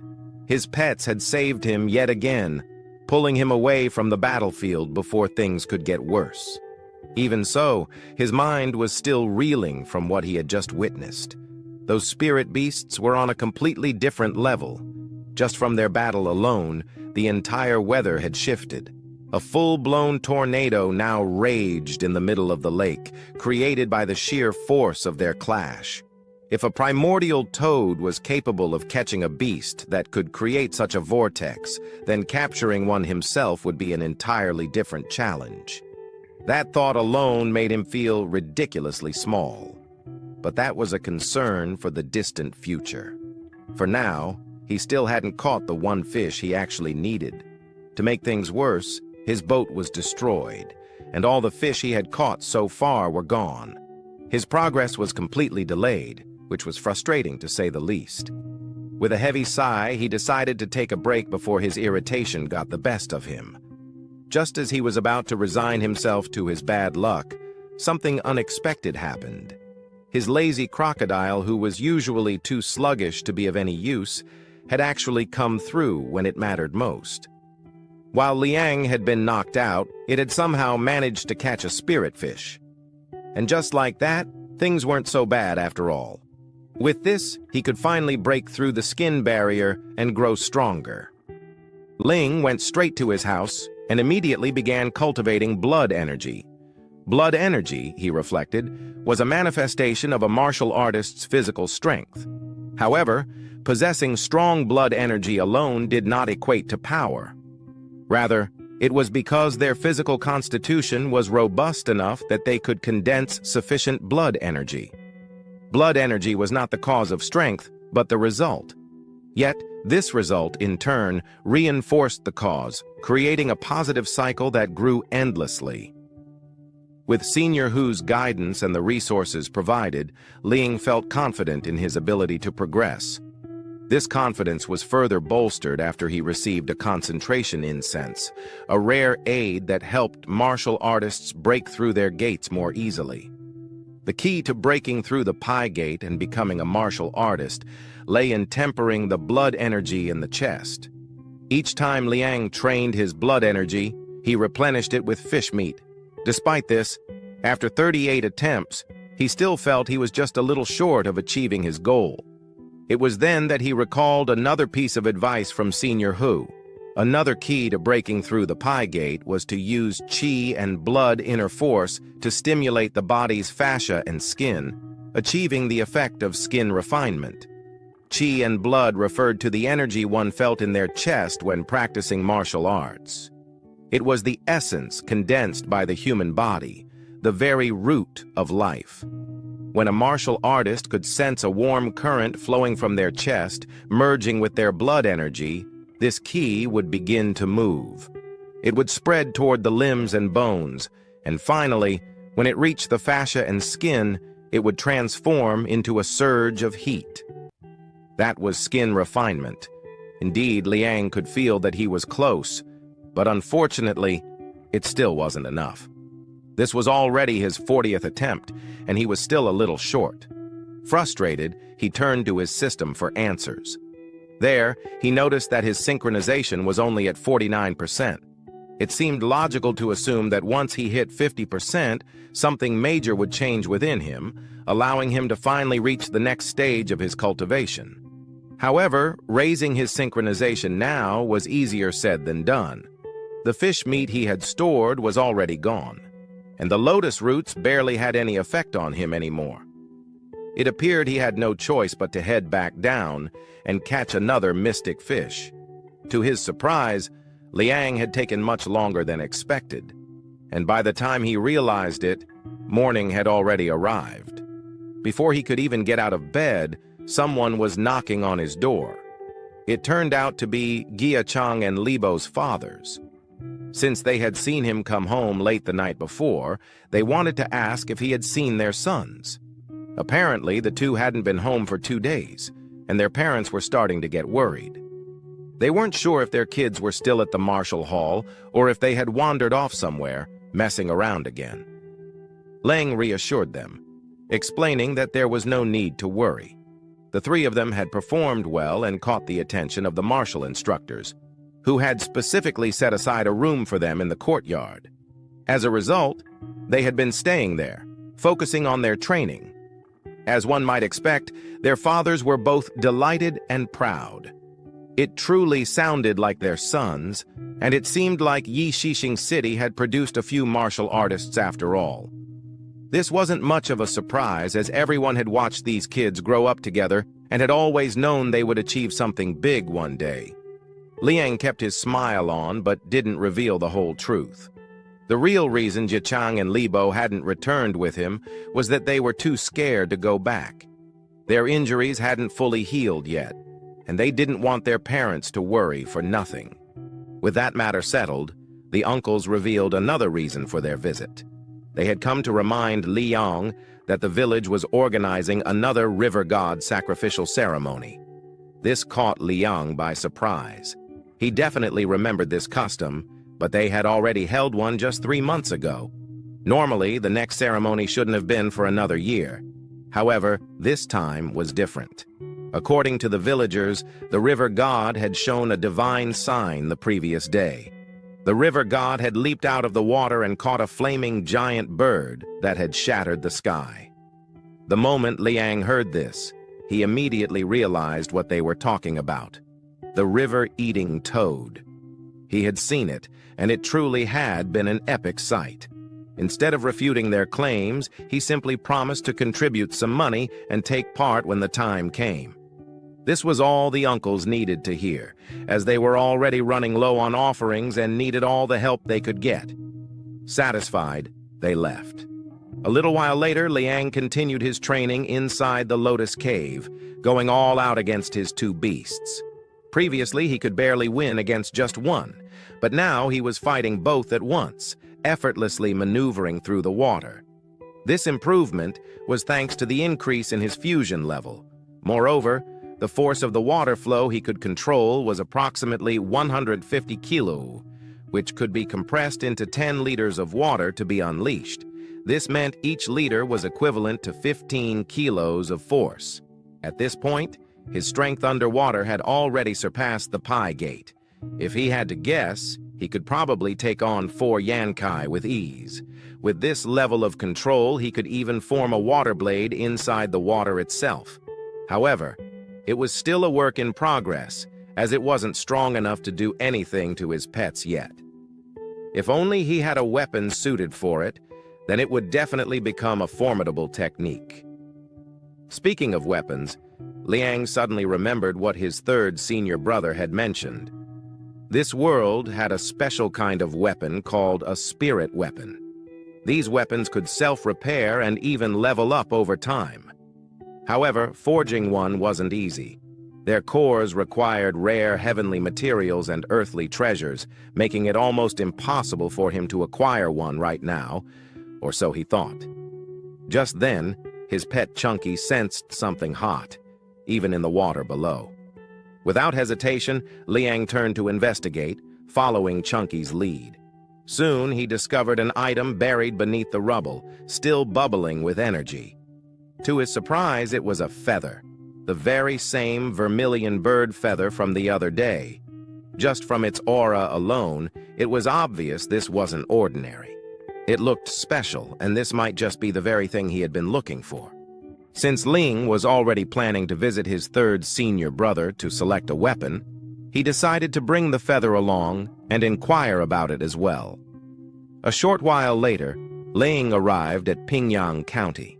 As usual, the area was vibrant and bustling with activity. However, before he could reach his brother's smithy, something unusual caught his attention. A thick column of black smoke rising in the distance. It appeared to be coming from somewhere near Pingyang County. This was not a common sight, so Liang made a mental note to ask his brother about it later. Upon arriving at the smithy, however, Liang completely forgot about the smoke, as the item he carried was far more important. Just as he had anticipated, his brother immediately recognized it. The feather was a real treasure known as the Crimson Fire Molt Feather. His brother was so impressed by the find that he didn't hesitate to congratulate Liang. This feather was no ordinary material. It originated from the Crimson Firebird, a rare spirit creature. When faced with a life-threatening danger, the firebird would inject all of its life essence into a single feather before scattering its plumage in all directions, allowing it to escape. Among these feathers, one would always contain the most life essence, known as the scarlet fire gold feather. Using this feather, the bird could undergo rebirth, similar to how a lizard sheds its tail. Except in this case, the firebird would abandon its entire body. Leang's eyes sparkled with excitement upon hearing this news. However, just as he was about to celebrate, his senior brother clarified that what Leang had found was not the legendary golden feather, but merely a remnant. Though it was still a great discovery, this clarification instantly deflated Leang's enthusiasm. His brother had initially hyped him up, only to reveal that the feather was not as extraordinary as he had thought. Nevertheless, Leang wasn't overly disappointed. The feather could still be used to forge a spiritual weapon, which was exactly what he needed at the moment. Reflecting on his recent battle with the stone crab, Leang had already decided on the type of weapon he wanted: a polearm. He believed it would work best underwater and complement his self-created techniques. Without hesitation, he confidently chose a spear. This decision surprised his senior brother, as spears were quite rare in their school. While longer weapons offered the advantage of reach, they were also harder to control. Despite this, Leang remained firm in his choice. He knew exactly what he needed, and his unique fighting style demanded something unconventional. Seeing his resolve, his senior brother didn't question him further and agreed to forge the spear. Leang was grateful for his brother's assistance, though he understood that crafting a weapon wasn't an instant process. He would have to wait a few days for it to be completed. Just before leaving, however, something caught his eye again, the same ominous column of thick smoke rising in the distance. Instinctively, he turned to his brother and asked about it. The mood shifted instantly. His brother's face darkened, and his anger boiled over to the point where he cracked the table he was holding. The smoke, he explained, was coming from Fawa Temple. A massive fire had broken out that morning, and amidst the flames, something terrifying had emerged, a mountain demon straight out of a nightmare. Hours before the chaos unfolded, on the outskirts of Fawa Temple, a woman was seen running frantically toward the temple. Her tattered clothes and bruised body made it evident that she had endured unimaginable suffering. Despite her advanced pregnancy, she pressed on, driven by sheer fear. The moment she spotted someone and attempted to cry for help, her body gave out, and she collapsed on the spot. Fortunately, her desperate efforts were not in vain, as the people at the temple took her in and cared for her. However, when she regained consciousness, it was clear they demanded answers. How had she ended up in such a dire state? Out of gratitude, the woman explained her ordeal. She revealed that she was originally from Hwaju County. 3 months prior, she had traveled to Pingyang County to visit her relatives. However, her journey took a horrific turn when she encountered a group of sinister-looking bandits. They blindfolded her and dragged her to an unknown location, a place she described as nothing short of hell. The people there had been tortured and broken, stripped of their humanity and transformed into something unrecognizable. She lamented that being kidnapped for ransom would have been preferable to the fate she endured. Instead, the bandits sought something far more sinister. They intended to refine her into a pill. Meanwhile, in the very hellhole she described, a ritual was underway. A large group of robed figures focused their energy on runes carved into the body of a sacrificial victim, causing the victim's body to swell grotesquely. Once enough energy had been gathered, a man referred to as the Great Superior stepped forward, wielding a horrifying knife. He plunged the blade into the victim, and from the gruesome act emerged the very thing they sought, a twisted, monstrous pill. This abomination, a fusion of pure evil and the flesh of the sacrifice, was something only a mind steeped in insanity could conceive. Even some of the newer followers began to question what they were witnessing, their confusion palpable. who could blame them? One of the senior members took it upon himself to explain the ritual, his tone carrying a mix of reverence and horror. He revealed that this was a forbidden pill known as the fetal pearl pill. The sacrificial victim was first forced to consume a broth brewed from the flesh of a mountain spirit. It didn't matter whether the victim was male or female. Once they drank the broth, their belly would swell, nurturing a grotesque mass of flesh inside them. After 3 months, this mass would mature into a fetal pill, which could then be harvested and refined into a fetal pearl pill. It was said that consuming such a pill would grant immortality. However, if the mass was not extracted within the 3-month period, it would hatch, and what emerged from it was something even the most seasoned members of the group refused to imagine. Back at Fahua Temple, the older monk had gone to the city to inform the authorities about the woman's harrowing story. In his absence, the younger monk was tasked with bringing her food. As he entered the room, an eerie silence hung in the air. He noticed the woman's silhouette lying on the bed and assumed she had fallen asleep, which seemed reasonable given her ordeal. He was about to set the food down on the table when he suddenly stepped into something sticky. At first, he was confused, but the sharp metallic scent that filled his nose soon made it clear. It was blood, and it was fresh. When he turned toward the source, he froze in terror. All that remained of the woman was her lower half. His instincts screamed at him to flee, but his mind struggled to process what he was seeing. Desperate to make sense of the scene, he turned his gaze back to the bed, only to find the woman's lifeless upper half lying there. Just as he was about to run, another drop of blood splattered onto his head. Confused, he looked up, and immediately wished he hadn't. Perched above him was the ugliest, most horrifying creature he had ever seen. It was a monstrous baby. The little monk had returned from the city with 2 officers and a cultivator from the Yang sect, the same senior who had previously tried and failed to stop Yan Kai from beating up Libo and Ji Chang. Thanks to Yan Kai's connections with the Jiao Manor, the senior Lu Xiaohui had been unable to intervene. The officers were more than relieved to have him there. It was far better than calling in someone higher up. However, Lu Xiaohui hesitated, not out of humility, but because something about the situation unsettled him. In truth, he hadn't come out of goodwill. He had been personally ordered by the steward of the Jiao Manor to recover bodies and retrieve certain items. Though he hadn't been given details, he knew better than to expect anything good. This was dangerous, and he was well aware of it. Yet he had taken the job anyway. Before he could dwell further, his thoughts were cut short as they approached the temple. The atmosphere felt off, eerily different from what they had expected.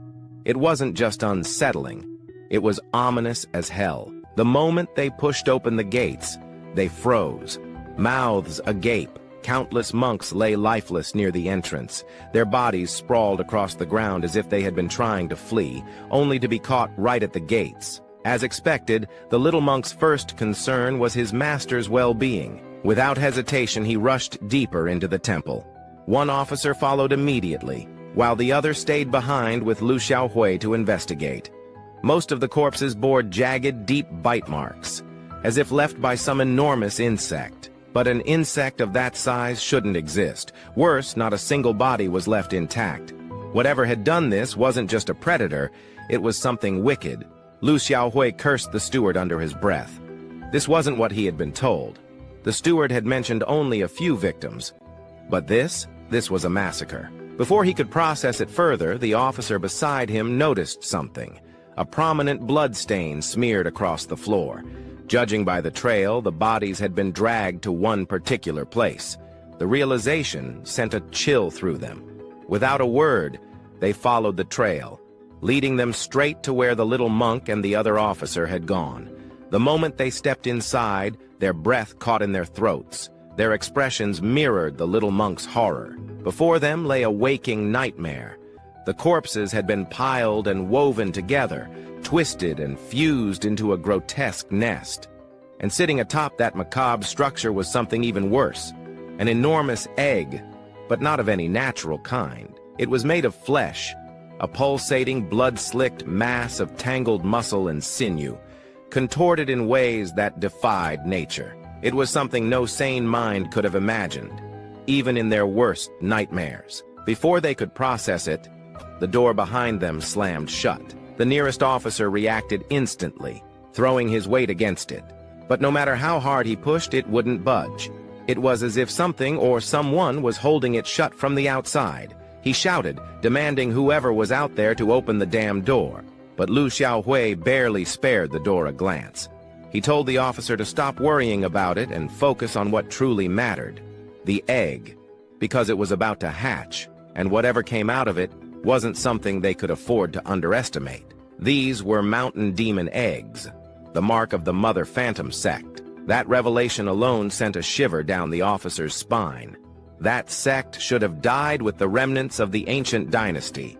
And yet, here was proof that something far worse had survived. It was said that when a mountain demon hatched and absorbed enough blood and flesh, it would prepare for its second phase. By the looks of it, the nest was ready.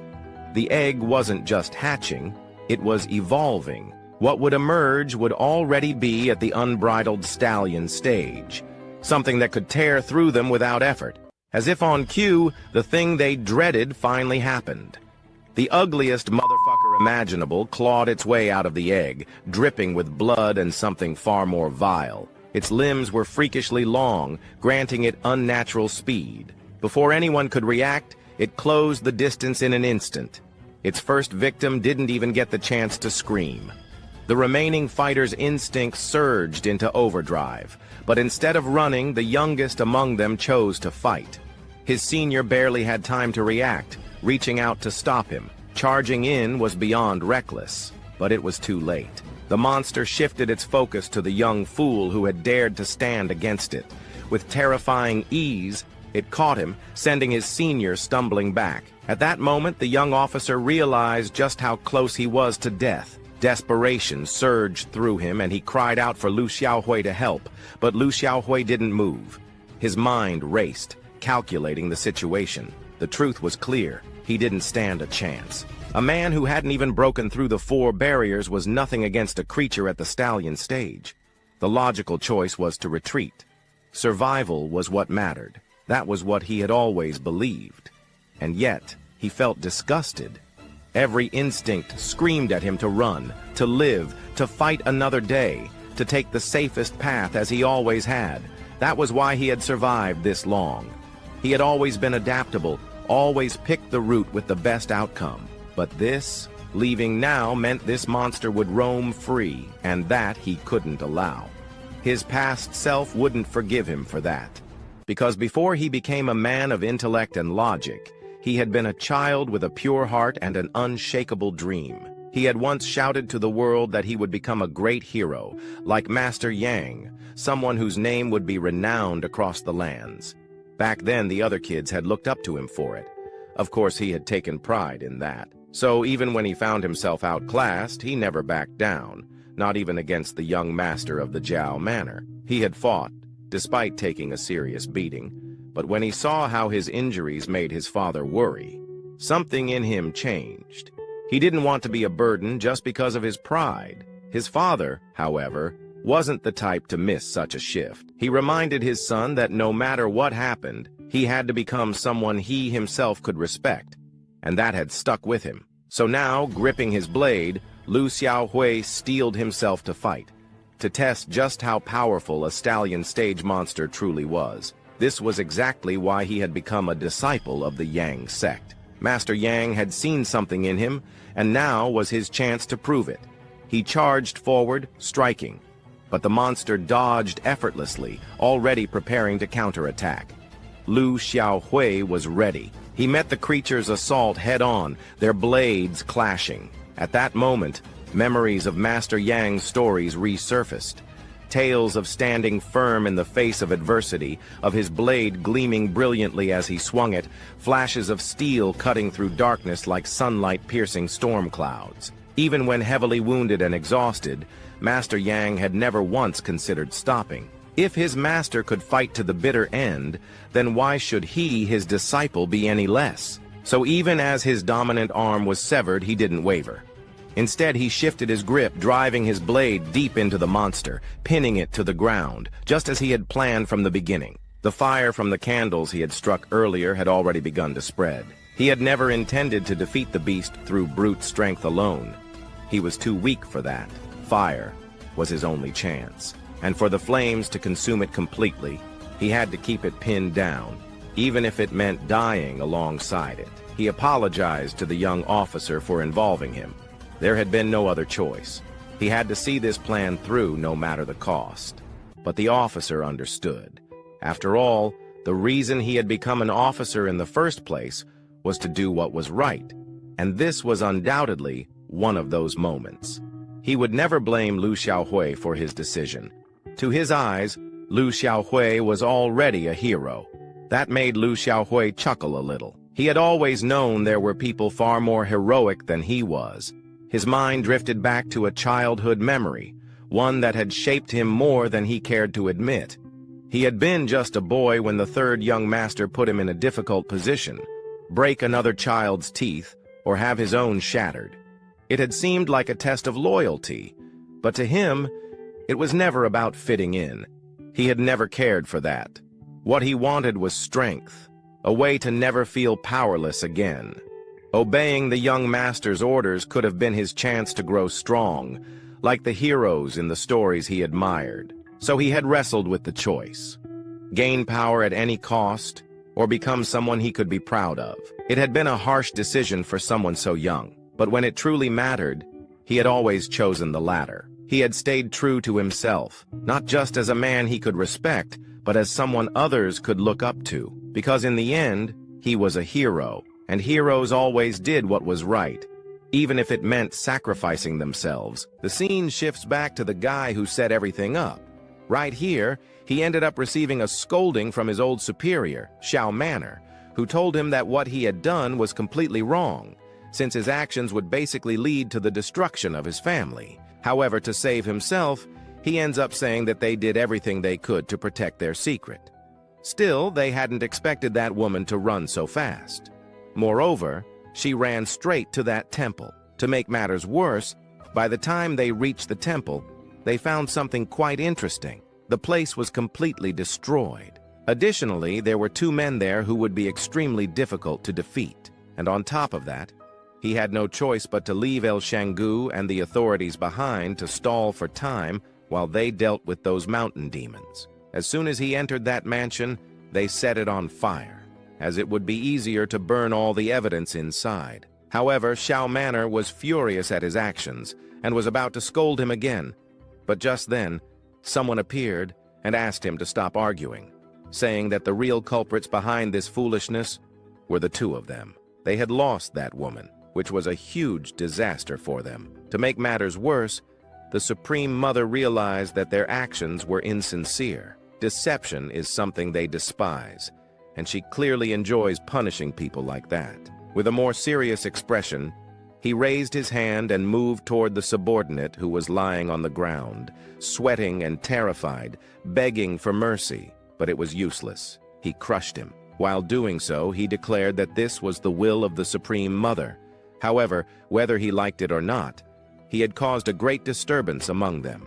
The Supreme Mother, therefore, would bless him in the end, after his death. Meanwhile, he told him not to feel too happy about it, because they were all in the same boat. He understood all of this, and began cleaning up the mess that had been made. While he was doing so, Butler Zeng asked if he was really willing to abandon his children. He said he was fine with it, and that it would never happen again. Regardless, he had nothing left to do there now. He would be leaving everything in the hands of that master. The other man agreed, and then he left. As soon as he walked away, we see another servant commenting that the butler from earlier was basically threatening him. He said that wasn't good. However, on the other hand, he admitted the same thing. If not for his family's wealth, he would never have to listen to that old man. But thanks to him, he had managed to accomplish something quite significant. He had eliminated a large portion of those monks and ensured that the monster that came from that woman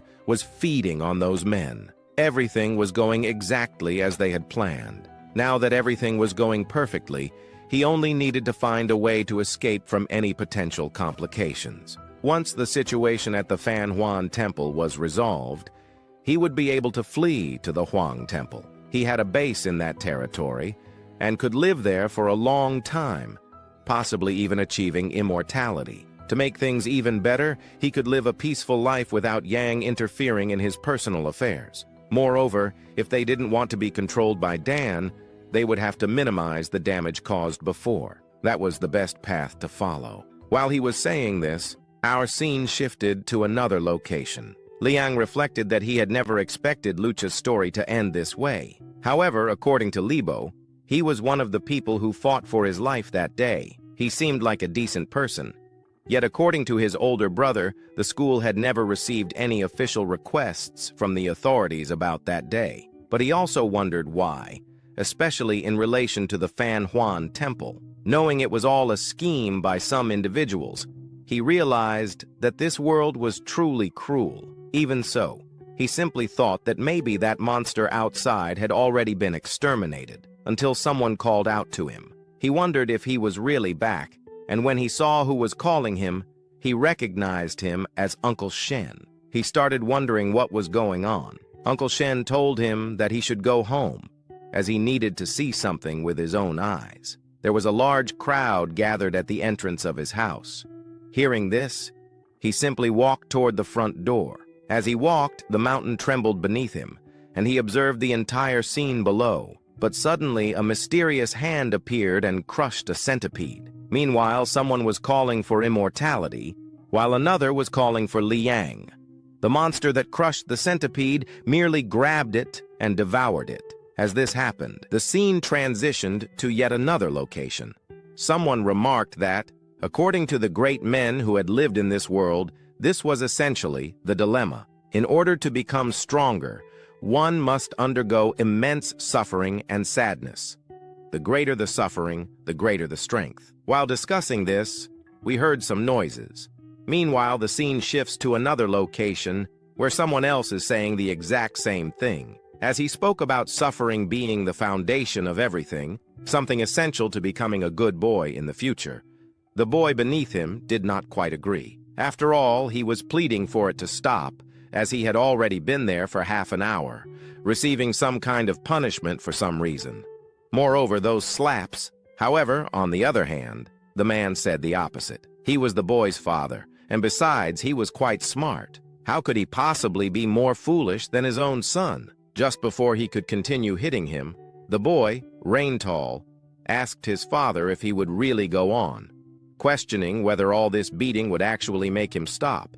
The father became increasingly irritated with his son, deciding now to beat him to death. While that boy was getting just a little beaten up, we cut to another location. A woman comments that the boy really came all the way here, but she also didn't know that this guy would develop so much in the past. That boy always knocked on her door asking for food, and out of kindness, she ended up lending him just a single grain of rice. That left her quite surprised.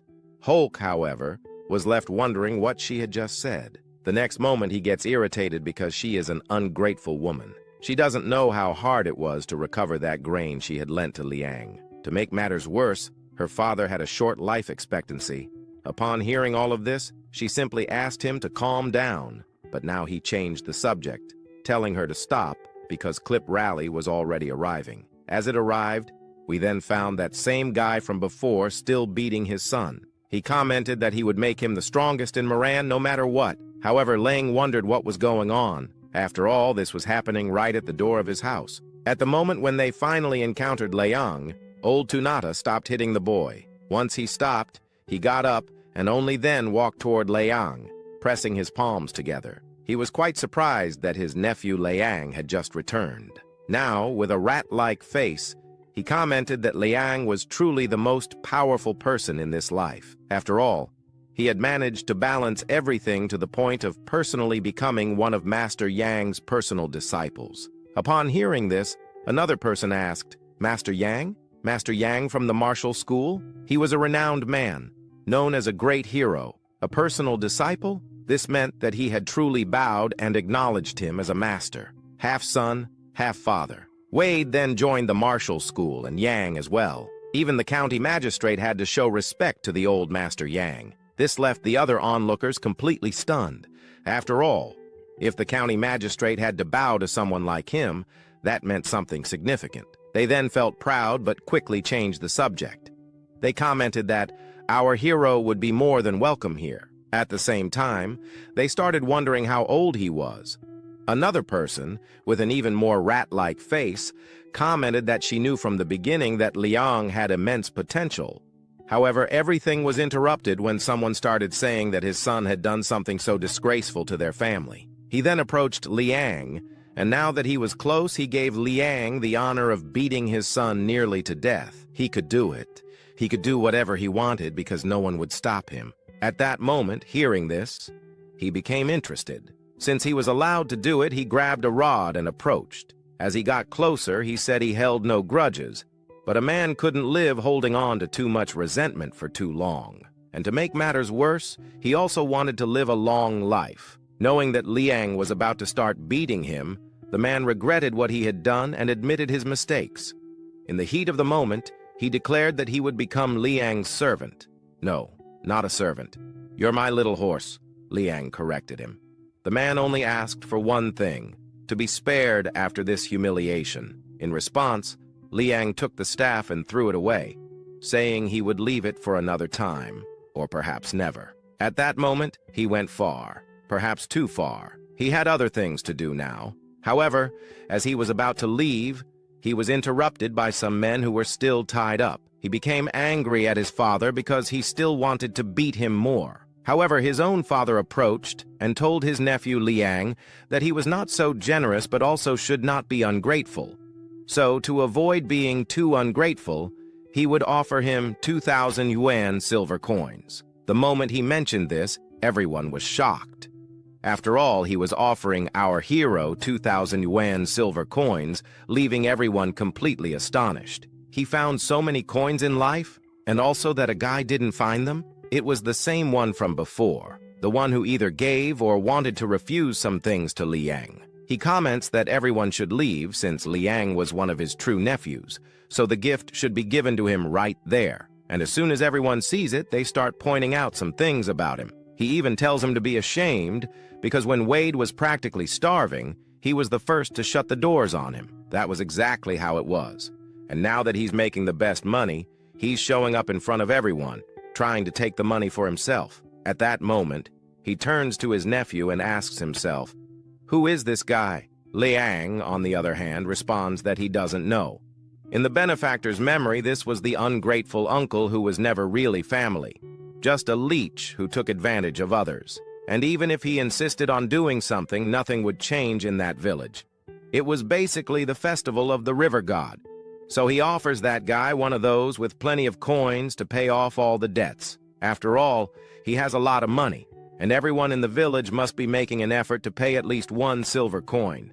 And since he was already thinking about it, he asks for a porridge stall to be set up somewhere because in a few days, there will be plenty of beggars wandering around that village. Then he turns and heads toward his house, and everyone behind him starts praising Leang. Now that it's all over, we see him commenting that the last time at the martial arts school, he practiced some skin refinements.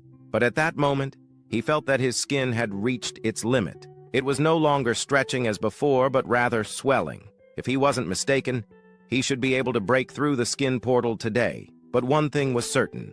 The final breakthrough would generate much more heat than before. A single misstep he could take at that moment would end up frying his brain. To avoid that, he should use some physical cooling methods. Now he could finally advance in his cultivation. After sitting there, he finally began his cultivation. After a while, what he had longed for, breaking through the skin barrier, finally happened. Once it did, he stood up, clenched his fists, and felt a surge of happiness. He had finally succeeded in breaking the skin barrier. Now, roughly estimating, he had gained the ability to control water with a capacity of about 150 kilometers, a surprising improvement. However, his fusion with the system didn't seem to have progressed much. Ignoring the negative effects, he dressed himself, still amazed by the power of the skin barrier. With this breakthrough, he could now surpass a strength of perhaps 4 tons. Finally, his abilities were complete. With his newfound strength method, he could achieve twice the results.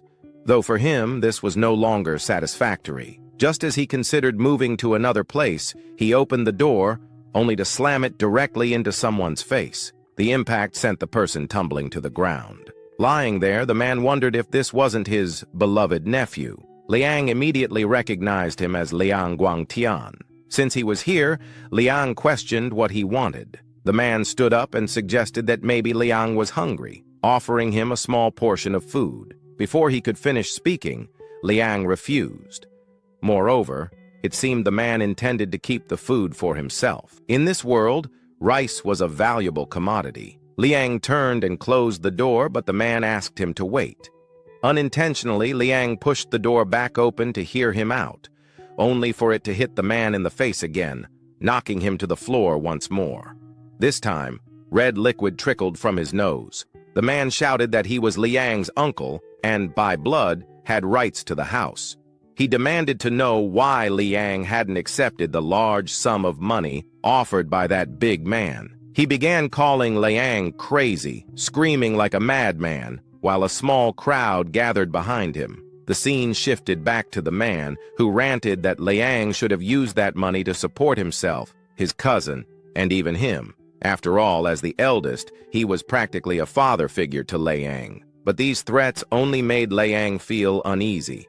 Liang called out to him coldly, asking if he had a death wish. "All you have to do is take 1 step forward," Liang warned. The man flinched. In just minutes, Liang seemed to have grown more intimidating. The man, who once saw Liang as inferior, now cowered on the ground, pointing at him and calling him an ungrateful brat. "After becoming a martial arts master, you're no longer even human," the man spat, reconsidering whether he should bother with poor families like Liang's. Just then, someone appeared out of nowhere and spat in the man's face, both literally and figuratively. The stranger reminded him of his past actions. When Liang's father died, he refused to help carry the coffin. When Liang was starving, he wouldn't spare a single grain of rice. And when family assets were divided, he had schemed his way into taking the largest share, leaving Liang's father with nothing but dust. The man refused to accept these truths, demanding to know why they were siding with Liang now. "I still have more authority than all of you," he shouted, attempting to stand and intimidate them. But another figure emerged, declaring, "Now that Liang is successful, you show up like scavengers begging for scraps." With the help of 2 others and a cane, they drove the man away. Once he was gone, Liang thanked the neighborhood chief for helping remove the pest. In return, the chief made a request. He wanted Liang to serve as the master of ceremonies for the upcoming river festival. Accepting the role would make Liang a priest leading the festivities, a perfect opportunity to uncover more about the festival's purpose. Seeing the potential, Liang agreed. All he had to do was memorize a few ritual phrases. The next day at sunrise, someone called for him. Liang, exhausted from a night of memorization, dragged himself to the door. Despite his fatigue, he was motivated. After all, he had been reincarnated, and now, as a student of the ancient temples, he had a new purpose. He then heads to the old man's mansion. In the mansion, we find him reading a book while leaning. On the other hand, he realized it was sad to stay here because he would have to memorize everything he said. After all, he wasn't sad about that. In fact, he was sad that he would have to memorize this in an elementary school. However, a brat right next to him points in his direction and starts touching the guy, commenting that he was talking too loudly, which makes the teacher annoyed with him. Even though a few days ago the teacher had been a pain to deal with, struggling to get him to enter this elementary school, it had been really hard to enroll him. So he should behave and should also be grateful to the teacher for having someone to teach him everything. After all, the teacher understood that he basically knew nothing. Yes, he knew he was losing the argument, but there was one thing. He had lived a life in the past and remembered his past life. He had studied, and to do this, he used a little of his study potential from that past life, applying it here. His goal was to protect the weakest people. Not only that, but he also intended to gain more knowledge from this teacher. Most likely, though, it wasn't because the teacher's knowledge was insufficient, but because it wasn't comparable to what he needed to teach. So he just needed the teacher to adjust his methods slightly, to give the children a much better future, as his current teaching was very weak. However, upon saying something like that, the teacher got angry. After all, the teachings he was passing down had been inherited for generations, but he had knowledge that could improve them. He then clarified that he didn't mean to belittle the teacher's work, as the effort he was putting in might not be as effective. The way the Funk Academy was teaching the kids was far more effective and also quite complex, requiring deep knowledge of certain characteristics. However, the method he had developed transformed those characters into simple symbols, with each symbol representing a specific pronunciation. The way he explained it was a simpler version of what the Academy was teaching. While he was explaining this, another figure appeared. Si Hang. When he arrived, he was completely curious and ended up asking if he could teach them a bit more of this knowledge. The teacher, now referencing him with respect, allowed it. After a long time, he began explaining, finding it all interesting. But the teacher still thought it was stupid. They couldn't just change something the past heirs had created. Yet again, Si Hong interrupted, and the teacher ended up declaring that he had just made a great discovery. Because of this, he could go to the great Shogu dynasty, where he would receive a reward. After all, there was a system for rewarding those who created something useful for humanity. He also began thinking that sooner or later, people would notice his uniqueness. The only way to avoid suspicion was to stand out a little more with his own projects. However, he called for Leang and asked if, by any chance, he could study privately with him. Liang, however, wondered what the purpose was. After all, he was far inferior to him. He remarked that it made no sense. There was no difference between the treatment at a warrior academy and here. But his master had told him not to worry about his own thoughts, but about those guys up there. He assured Liang not to worry, because he already knew a method to escape dangerous or risky situations. After all, the things his students couldn't question, he would question. And the things they couldn't overcome, he would overcome. Then he turned to Liang and asked if he might want to become his student. Liang, on the other hand, bowed and accepted. As he bowed in acceptance, the scene shifted to inside a lake, where we found Liang's pet crocodiles playing with a ball. The three of them played freely, but Chunky found it the most interesting. He asked one of them to throw the ball with all its strength. Finding this amusing, the crab did just that. It lifted its little paw and launched the ball as fast as possible toward Chunky. Chunky, aiming to catch it, failed because it was too fast. Instead, he was struck by it, thrown backward at high speed. In the end, he managed to grab it, but in doing so, he collided with something mysterious. That something turned out to be a bell, which cracked upon impact, and as it cracked, a mysterious glow emerged from within. Now that it has cracked, another hour later, we find Liang inside the lake. The crocodile ends up guiding Liang to a certain place because he had something interesting to show him. However, he was also happy about the victory he had achieved in the volleyball and water fight, using that ball made of vines, so he asks his pet to show him the tunnel they dug. After a while, Liang finally arrives. Then he wonders if, by chance, this was the place they had managed to dig. To demonstrate what happened, the crocodile ends up mimicking the same action that Chunky did, which irritates Liang a little. He understands that the crocodile did a good thing by showing everything, but now they intended to go inside. However, every time he got closer, he found the texture of the vines too strange. Curious, he grabs one of the vines and, after holding it, bites into one. He immediately spits it out, unable to even scratch the tough surface. Realizing he can't bite through it, he decides to climb instead. Once he reaches the top, he notices that there was no more water up there. Now that he's here, he sees that all those vines seem to converge at this point. While he's thinking about this, one of the mysterious centipedes appears from behind. The creature jumps and lunges at Liang, who quickly dodges. Because of his evasion, the centipede crashes into some rocks. After a moment, it gets back up. Leang is grateful that the centipede is slow, but then he realizes it's an aquatic centipede. As he processes this, the centipede jumps toward him again, but this time, the crab on Liang's shoulder reacts, using its little claw to block the centipede's attack. Now that the threat is halted, Leang notices that the crab's claws seem to have grown slightly larger. Realizing the danger, he considers fleeing, but before he can, the crab swiftly grabs the centipede. Impressed, Liang praises the crab for its quick action. Moving closer, he examines the aquatic centipede and, drawing from his knowledge, recalls that its strength and bite are terrifying. More importantly, they possess a venom feared even by martial artists. Looking at it now, he considers taming the centipede as a pet. Discarding it would be a waste. It could serve as a secret weapon. Besides, with his toughened skin barrier, he's strong enough to handle any risk. He picks up a sharp rock, cuts his finger, and places the bleeding wound near the centipede's mouth. As he does, a blood talisman appears over the creature. However, the centipede's strength surpasses even the crocodile's.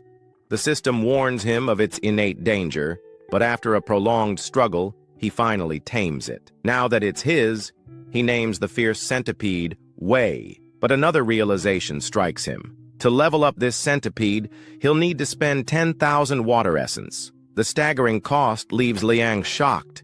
Each new pet he tames seems to demand more resources. He recalls eating a spiritual water mushroom earlier and wonders if more exist. The centipede suddenly scurries off, and Liang follows it to a hole where some vines are gathered. Strangely, he spots the shadow of a person inside. Curiosity pulls him closer, but all he finds is a skeleton. The skeleton clutches something in its hand, and nearby, words are etched into the ground. The writing tells of a vanguard general of the Navy who was defeated, gravely injured, and drifted here. Ashamed to face his majesty, he chose to end his own life in this very spot. Of course, he wanted to understand a little, and our story continues shortly after he got closer to all those things that were happening. As he got closer, he continued to read a little more.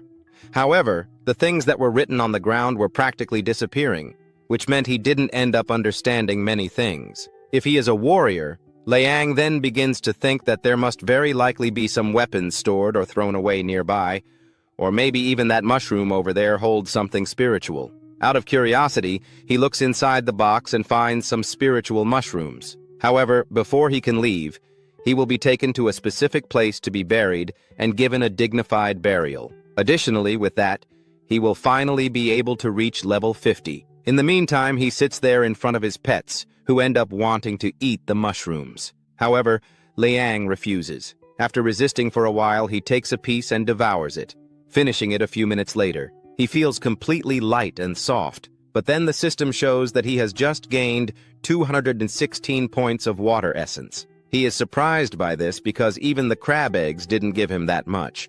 So, if he finishes and eats the whole mushroom, he will earn many more points. With that in mind, he ends up eating it. Later, he receives a message from the system. By leveling up, he has completed some missions, and with that, he also receives a new ability, aquatic jump. With this, he ends up feeling even stranger. A glow appears on his chest, and he realizes what this means.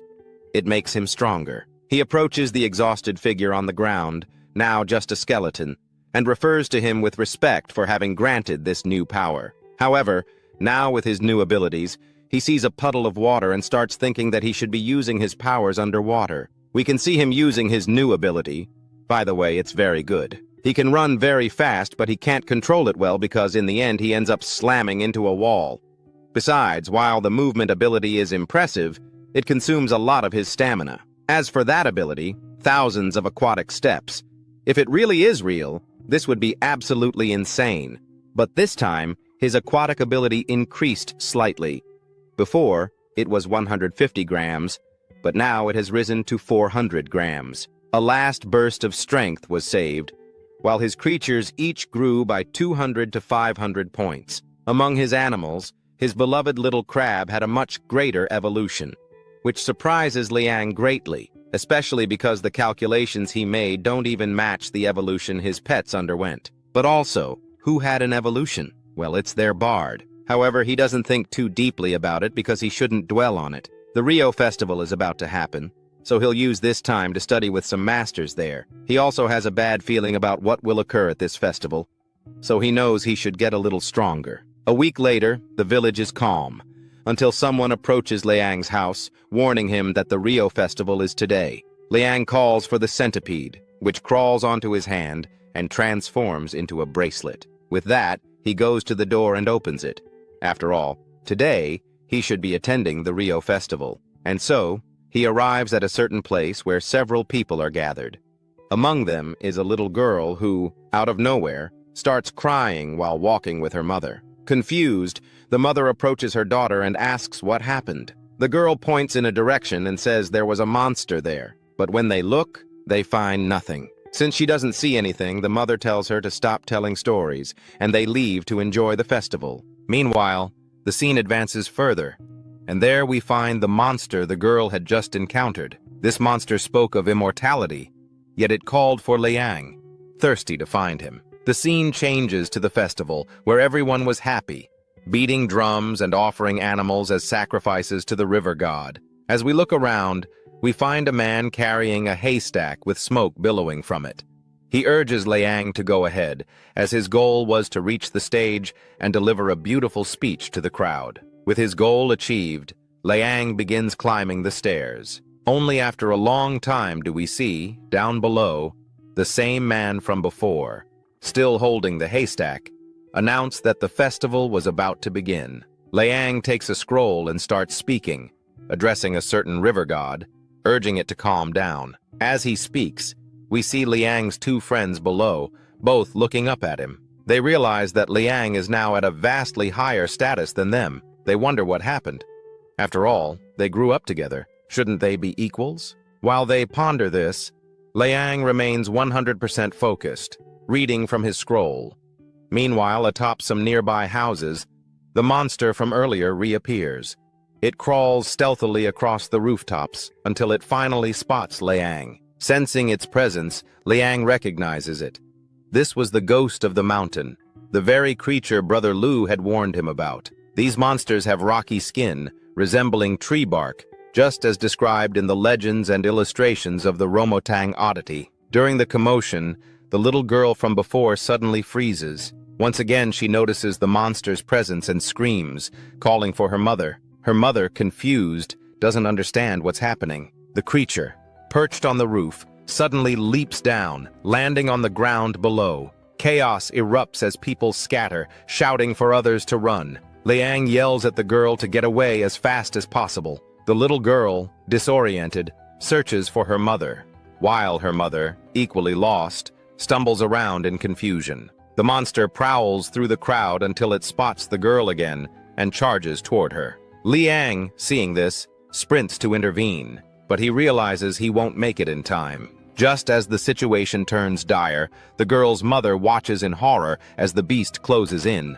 But before it can strike, one of Liang's friends dashes forward, faster than Liang himself, and snatches the girl to safety. "Hold on," he tells her. "Just a little longer." Meanwhile, the monster shifts its focus and lunges at the rescuer. Seeing this, Liang's other friend springs into action. Drawing the dagger he had trained with, he hurls it at the creature. The monster dodges, proving itself both smart and agile. Realizing his mistake, and that he can't reach his friend in time, he watches helplessly as the monster prepares to strike. The friend, cornered, screams for Liang, wondering when he'll appear. At that moment, Liang unleashes his new ability. Harnessing his power over water, he forms a massive fist from the air above and slams it down with full force. The impact cracks the ground beneath, crushing the monster beneath the blow. Finally, Liang arrives, panting, sweat beading on his forehead, relieved to have landed a hit, but bracing for what comes next. But to understand how he got there so quickly, we need to go back a few minutes earlier. We found Liang saying that it was late. He wouldn't be able to get there in time. Until then, out of nowhere, he finds a jug completely full of water. As he looked at it, he realized that it was river water. But nevertheless, he needed a lot of water. This might not be enough. However, he can't give up now. To do so, he ends up putting his hand out and asking it to rise. Then, after a long time trying to control the water, he gets what he wanted. He ends up picking it up and throwing it toward them. Our hero's friend is surprised by this, and only later do we find Leang now facing him, preparing to punch. After he prepares it, he ends up hitting it squarely, smashing the monster back into the ground. Then, arriving in time, we see Liang's friend, scared, wondering how he managed to do this. He can't be explaining this now, so he asks him to get the little girl out of here. He ends up agreeing but says he'll come back later to help. Now that everyone has left, Leang ends up wondering where that thing went. He stops because the ground was completely covered in smoke. After a while, he realizes that the monster was no longer there. Only later do we find him now behind Leang. He prepares one of his claws, and only then does he prepare a blow that almost hits him. But Leang uses his arms to defend himself from its attacks. Even while defending, he realizes that this monster was very strong. He knew that he couldn't afford to be caught by it anymore, so he starts dodging its blows. Even so, the monster advances. As it does, Leang thinks that at some point there would be an opening, and after a while, he finds his chance. Only then does he prepare a blow, and after readying it, he lands that strike on its face. Afterward, taking the little girl a little further away, they end up coming back with the objective of helping Leang, saying that now they will assist him. Thinking about this, he believes he can immobilize the monster for a few minutes. After restraining it, he tells them to attack the monster's joints, not random places. So they do. The two of them land a blow in a specific spot on the monster, and only after striking there does the monster start screaming in pain. Once all this is over, Leang even asks the monster if this will be enough to knock him down. After saying this, he kicks it in the face, making it stagger back. However, he calls for his Xeno, the centipede. That centipede comes out of his arm and once released, goes toward the monster, striking its neck. Meanwhile, Leang comments that the Xeno's poison is no joke. This time, he might actually defeat it. The monster, after being bitten, feels the sting and roars in pain. However, behind it, we find several people who were just watching, knowing that prying into other people's lives, meddling in others' affairs, was not good. Then, the monster turns toward them. Its objective, of course, was to advance on them. Because we know one thing is certain. This monster recovers by devouring people. The guys are terrified when they see that thing approaching. Leang, witnessing this, realizes that the monster is targeting weaker people. So he picks up a stake from the ground and, with all his strength, lifts it. Only after gripping it does he manage to quickly hurl it toward the monster. Of course, it gets impaled. The dagger that was already stuck in it now has the stake lodged on top. Yet, it's still not enough. Such a blow wouldn't take down a strong monster like this. So Leang advances and, with his knee, delivers the final strike. This blow is enough to crush and completely shatter the ground. The creature screams in pain as Leang says that maybe it's all over. However, the thing shrieks about immortality at the same time. Now that everything is over, we find some people below terrified by what happened. Some even wonder if the river god was punishing them. Others question what kind of monster this was. Liang's friends approach afterward, wondering if this conflict will continue. Where could this village live in peace knowing this threat? The monster then declares that this wasn't all they wanted. They had imagined this was a gift. Leang, on the other hand, says that this was a blessing for Yexing village. Leang then takes the dagger, moves toward the monster, and severs its head. He shows the villagers the monster's head and declares, "This is an offering for the river god." Right after he talks about this, we see below the system saying that River's sacrifice has ended. River's favor ended up increasing from 0.001% to 1%, and our story continues right after he crushed that monster and used its head as a reference to the river god. After the reference was given, we then found some people surrounding the rest of that monster. While surrounding it from behind, we found our protagonist, who was watching there. At the same time, he needed to break the first skin barrier in a short time to be able to defeat that monster. The second, his synchronization rhythm increased quite a bit, and now his physical strength far surpasses martial artists who are still in the initial skin barrier. Before, he always lived barely alive, But now he has become something significantly interesting, something for society. The third factor was Zeno's poison, and without it, he probably wouldn't have been able to get where he did. But the most important thing is that he managed to obtain the favor of the river, which ended up evolving his innate ability to a very high level. The aquatic leap can evolve into a divine ability, the divine water bird of Miles, when the favor of the river is obtained. It is exactly as I expected, but he still got very few points in the river's favor. After a while, the village chief appears and calls the doctor to check on Leang to see if everything is okay.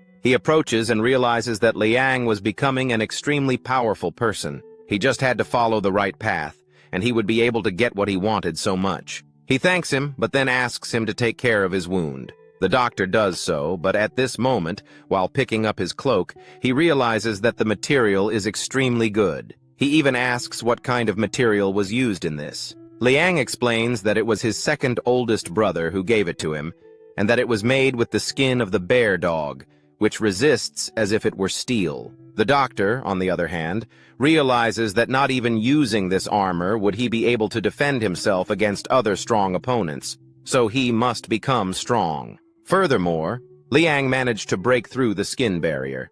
Speaking of which, the people who were there then approach and wonder if he really managed to do that. Everyone starts to get happy because now he could bring glory to their villages. Then, a friend of Leang appears and comments that the true martial artist has just risen. Looking at him now, he realizes that he won't be able to catch up with him anymore. However, that guy from before appears and comments that the boy has become extremely strong. He then wonders if Leang is basically going after him. But he is interrupted by the old man, who ends up wondering if he knows anything about the monster that has appeared here now. He says that everyone must be worried about it and then comments that the monster has a name. It is called the Mountain Ghost, a creature that feeds on blood. It was probably drawn here by the bloodlust of the crowd. He adds that he cannot confirm if there are other mountain ghosts lurking around, even though 3 appeared at the same time. He suspects that something very likely will happen soon to his village. Another person looks at the monster's head and wonders if it looks familiar. They then realize that it looked a lot like Litosung. Even Liang starts to look at it, because now that it's brought up, that guy did resemble Litosung. He wonders what happened to him. Alchemy prosperity. Then he ends up kind of remembering what was said earlier. After recalling all of this, he should have realized before that alchemy can be much more than real in this world. But creating a ghost from the mountain is basically the real deal behind this. However, he calls for Xing and says that it is no small thing because he will need to go to Piang County to report everything to his master about this suspect who was basically inventing these mountain ghosts. But what about that guy who messed with Liang from the beginning? This was quite surprising. He will do this, but he will also do something to them.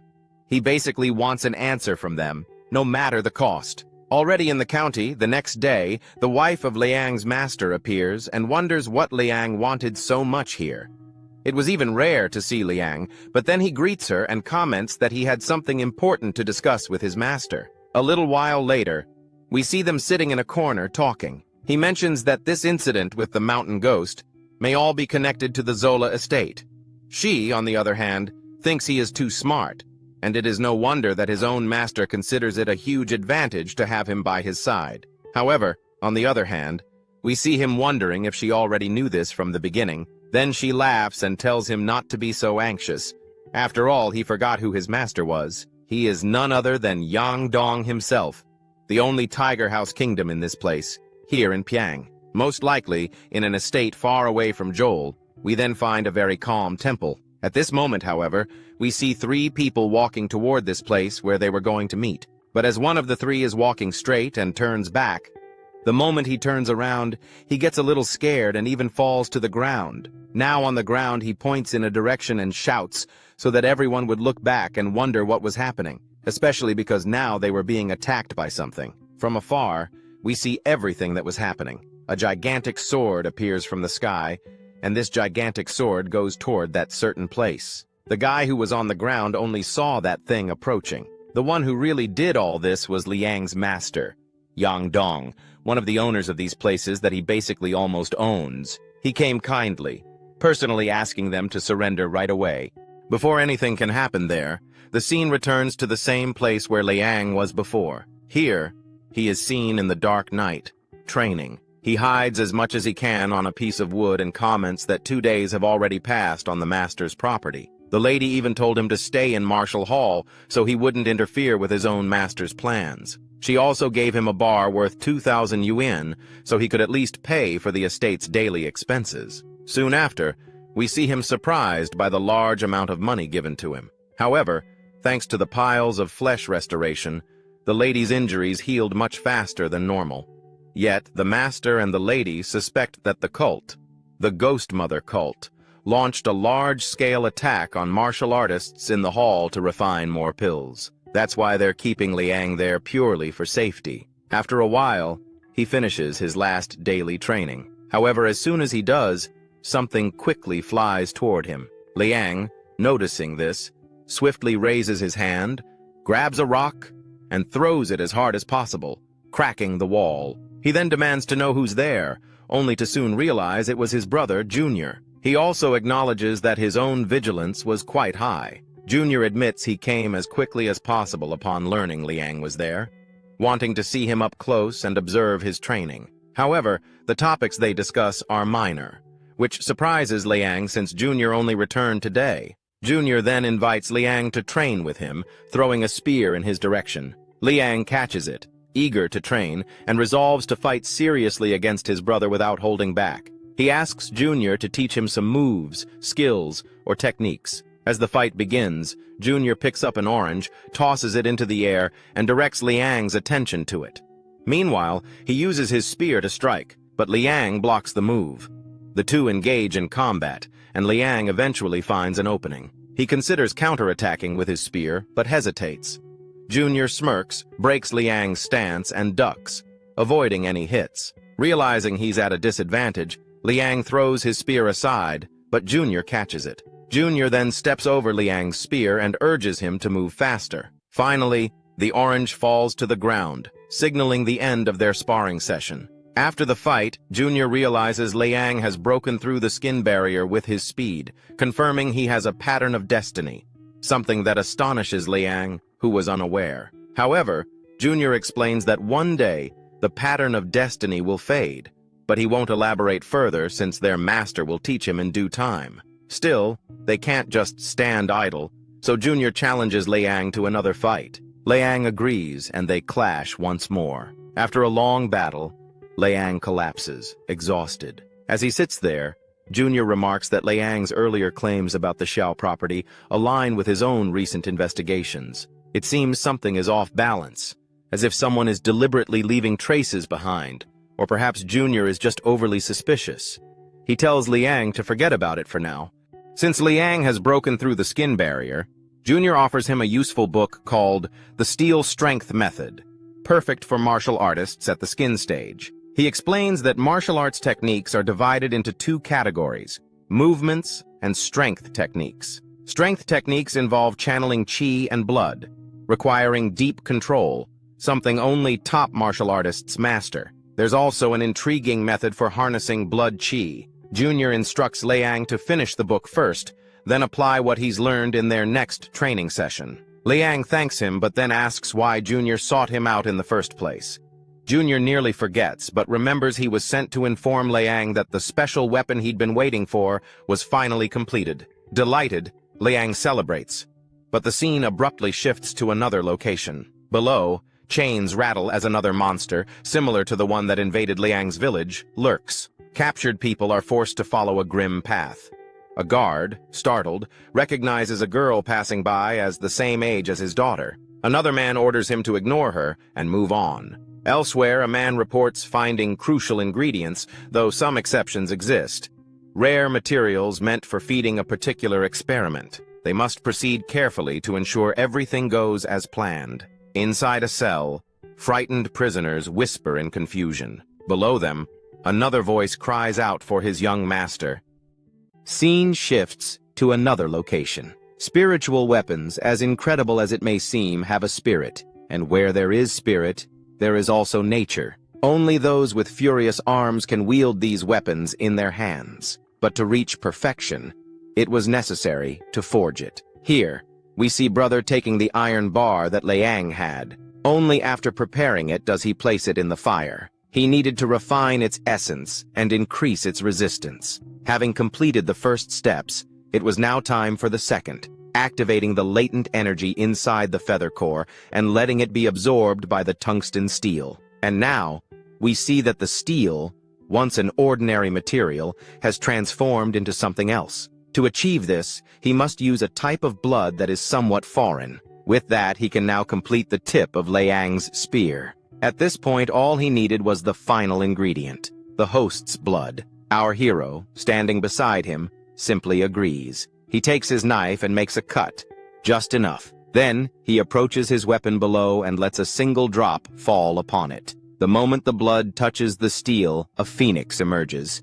He then takes a piece of the spear, fits it into place, and transforms the material into a fully functional weapon. Though the spear now carries Liang's blood, he cannot let it go unused. To finalize the process, he must exert a little more strength. He takes Liang's spear and, with a single forceful push, channels all his might, succeeding in what he set out to do. Then he declares that everything is complete. From afar, he observes his creation.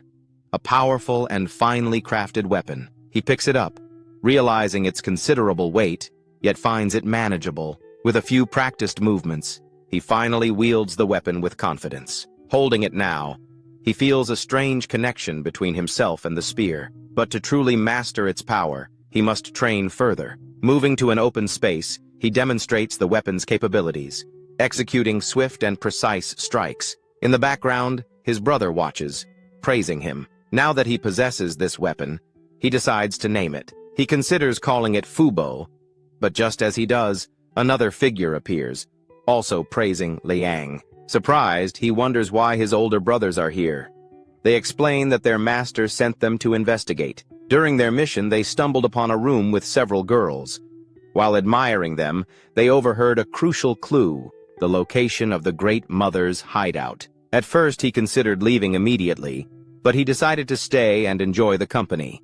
After some time, he obtained the information he sought. The hideout was near the Fahua Temple. Now that they had the location, they could launch an attack and complete their master's mission. Turning to Liang, he remarks that Liang seems eager for battle, meaning he won't be able to avoid the coming fights. As he speaks, another person interrupts, preventing him from saying more. Liang, however, agrees without hesitation. The next day, he will go to the Fahua Temple to gather more information. Scene shifts to another location. Here we find Xiao approaching his grand experiment. Examining it closely, he realizes his creation has reached its peak. Now, without a doubt, he will achieve everything he desires. But as he looks upon it, a grim thought crosses his mind. Had he not transformed into this monstrous state, he might have abandoned it in his quarters. Instead, he turns to his son and commands, "Help your own father achieve immortality."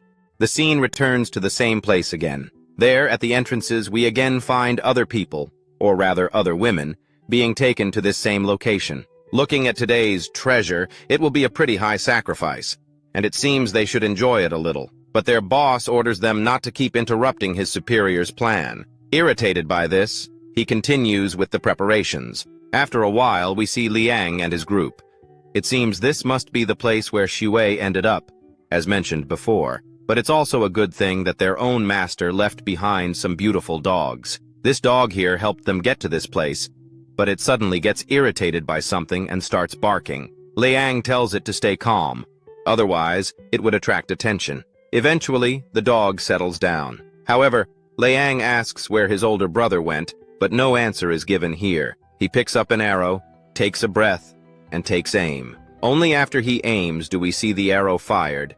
It strikes a guy who was harassing the captured girls. Once the arrow hits its target, a ray of light appears, and the man is thrown with full force against the wall. Now, against the wall, the man orders everyone to gather since they were attacked from somewhere. He then calls for Liang and commands him to follow. Liang hears this, and we see everyone moving forward. As they advance, an explosion occurs, and from within, Liang's older brother appears, now surrounded by the extras from before. From afar, Leang watches him and realizes his strength is extremely great. His older brother tells him not to stare and orders him to move forward, as he'll need his help. Then, we see him charging toward the extras. With a few movements, he knocks one down. Others appear behind him, but arrows suddenly fly in, helping him. He turns and thanks his brother, who doesn't respond but understands everything. The fight resumes. Meanwhile, Liang is surrounded. Some mock him for using a spear, claiming it's meant for open spaces, but as soon as they taunt him, Liang lunges at them and manages to knock a few down. Surprised, they hesitate, but it's no use. With a few more moves, he clears the entire row of extras. Now that everything is over, his older brother instructs Liang to go to the back of the place and find the remaining hostages. Advancing further, they find some people running in the back, especially for ruining what was supposed to be perfect. He feels he messed it up from the beginning when he made jokes with a certain person. This only fuels his frustration because certain things shouldn't have happened. Furious, he crouches down, trying to get closer to see what was happening to his friend. Then, he gets up, grabs a sword, and makes a cut. He mutters that Zung is still around. He wants to save his family. Surrounded, they encounter that same man from before, who demands the release of all the ghosts from the mountain so they can attack the invaders who tried to ruin his plans. In the midst of this chaos, feels like he's fallen into some kind of trap. In a mess like this, he doesn't even think about escape, but he needs an opportunity. Maybe this is the moment to test that thing. Using it, he might buy enough time to flee through the secret tunnel. He still has a chance to turn the tables on those invaders. While he was talking about the invaders, the scene shifted back to them. They had finished taking down the remaining enemies in the area. Now that they were done, they began wondering where Liang was. His older brother commented that Liang had gone to rescue the remaining hostages trapped inside. Looking around, he thought he would be able to finish everything quickly, but he also worried about something else. The blood in the air was too thick, as if something very dangerous lurked nearby, waiting for the right moment to attack. Meanwhile, Liang walked through the forest, his little dog leading him to a certain place where he would encounter danger. Moving forward, he found a tunnel and wondered what it was. He then realized the family dog was sensing something dark inside. Feeling it too, he placed his hand on the door, which opened, only to quickly shut behind him. Now trapped in a completely dark enclosed space, the system suddenly appeared before him, announcing that if he completed the mission, defeating the mountain demons, he would gain extra rewards and increase his underwater attack power. Surprised, Liang wondered if these were secret system missions. As he pondered, the family dog noticed unknown creatures approaching. Alerted, Liang saw them, monsters like the ones that had attacked his village. But this time, there were many. However, he saw an opportunity. Defeating them was his only way out. He couldn't hold back. Preparing himself, he emanated an aura. Thanks to Zeno, his body had strengthened quickly, and his recent training had sharpened his skills. Still, he wondered how far this would take him. When a monster attacked, he crushed it against the wall with a swift kick. The system counted it as his first defeated mountain demon. But it wasn't over yet. Grabbing his spear, he hurled it, piercing another monster. The system counted it as the second kill. One after another, he took them down until only one remained. Standing over the last demon, Liang felt tense, but the battle wasn't finished. The second round began as more remnants of the mountain demons attacked. In the chaos, one monster was thrown back and Liang speared it from a distance. Advancing toward a door, two more demons appeared, but he swiftly knocked them both down with his spear. Just as he thought it was over, he sensed a presence behind him. A voice called his name. Liang couldn't believe who he was seeing. It was that guy, the one who always smelled like fish, achieving things he never thought possible. The man smirked, saying he had a gift for Liang and told him to look. It was Lu, his son's disciple, who had come personally to save him. Realizing this was Instructor Lu's father, Liang grew serious. Lu taunted him, saying his older brothers were nearby and that his days were numbered. He might as well give up. Suddenly something massive emerged behind Lu, dwarfing the previous mountain demons. Liang shouted for it to come at him. This fight would end with only one victor, and he challenged it to finish him off first. Outside, we found the three brothers, who had finally finished their work of taking down the other monsters. From the outside now, they were running toward Liang. As he ran, he commented that in this place, there were some low-ranking mountain demons, and for Leang, they wouldn't pose any trouble if he encountered them. However, he also feared facing monsters far stronger than those weak mountain demons. As he thought this, the scene shifted to Leang. This one was different. Ever since being reborn in this world, things had been difficult, but now they were even harder. Looking at the strength and size of this monster, it was clear that this mountain spirit possessed power close to the realm of the swift ride. Dark thoughts filled his mind. What if I run away? But he quickly dismissed the idea. He gripped his spear, but the moment he did, the monster rose and charged at him. In that desperate moment, Liang's past flashed before him. Memories of a life in a wheelchair. Yet he refused to let his past weaken him. If I didn't fear my past, why should I run from this monster? He stepped forward as the beast lunged, striking wildly. Most attacks missed, but one brutal blow connected, sending Leang crashing back. The monster pursued, closing the distance and rearing its fist for another strike. Meanwhile, Xiao watched in shock, wondering how Leang had grown so much in just 6 months, but it seemed futile. The monster rose again, advancing as its master coldly ordered, "Finish him quickly!" Leang steadied his spear and thrust, but the strike wasn't enough. The monster countered, slamming him into a wall. Injured and pinned, Leang struggled to rise as the monster's master laughed, mocking his hopeless situation. Then suddenly, a system screen appeared, announcing that Leang had defeated enough monsters to earn a favor from the Lord of the Mountain. The system offered him a choice. Merge the spirit you've obtained, with no time to hesitate. On the brink of death, he accepted. Instantly, he was teleported to another dimension, his body frozen as a mysterious figure materialized before him, calling out to a sovereign god. The entity recited cryptic verses, accusing Leang of breaking rules and demanding he surrender the dragon. When Leang refused, the sovereign god declared a designated attack. But before it struck, the scene snapped back to reality. The monster's master sneered down at Leang. "You came all this way just to die by my hand. Did you really think you'd leave alive? You could beg, but even that won't save you." He commanded his monster to deliver the final blow. As the creature reared its fist, Liang's eyes suddenly blazed with light. The ground cracked beneath them, a shockwave hurling the monster back. "What's happening?" the master gasped. Leang rose, his glowing eyes locking onto the group. But to understand this transformation, we must revisit the past. We see Leang with his master, training, but Leang has a doubt. This was about how strong the Oven Emperor would be, to which his master responds that he doesn't know, because today, no one has even seen a person reach that level. And then, we see Leang finally reaching that level, the level people strive for. But Leang, out of nowhere, raises his fingers, and after he raises them, a glow appears there. Xiao, who was smiling until now, wonders what is happening. He now finds himself in a different dimension, as if he were standing before a ghost. In this situation, they simply receive an order again. Xiao orders the monster to attack Leang, and so it does. The monster charges toward Leang, who simply stands still. But as the monster approaches, Leang takes his spear and makes a few swift movements, leaving deep cuts in its wake.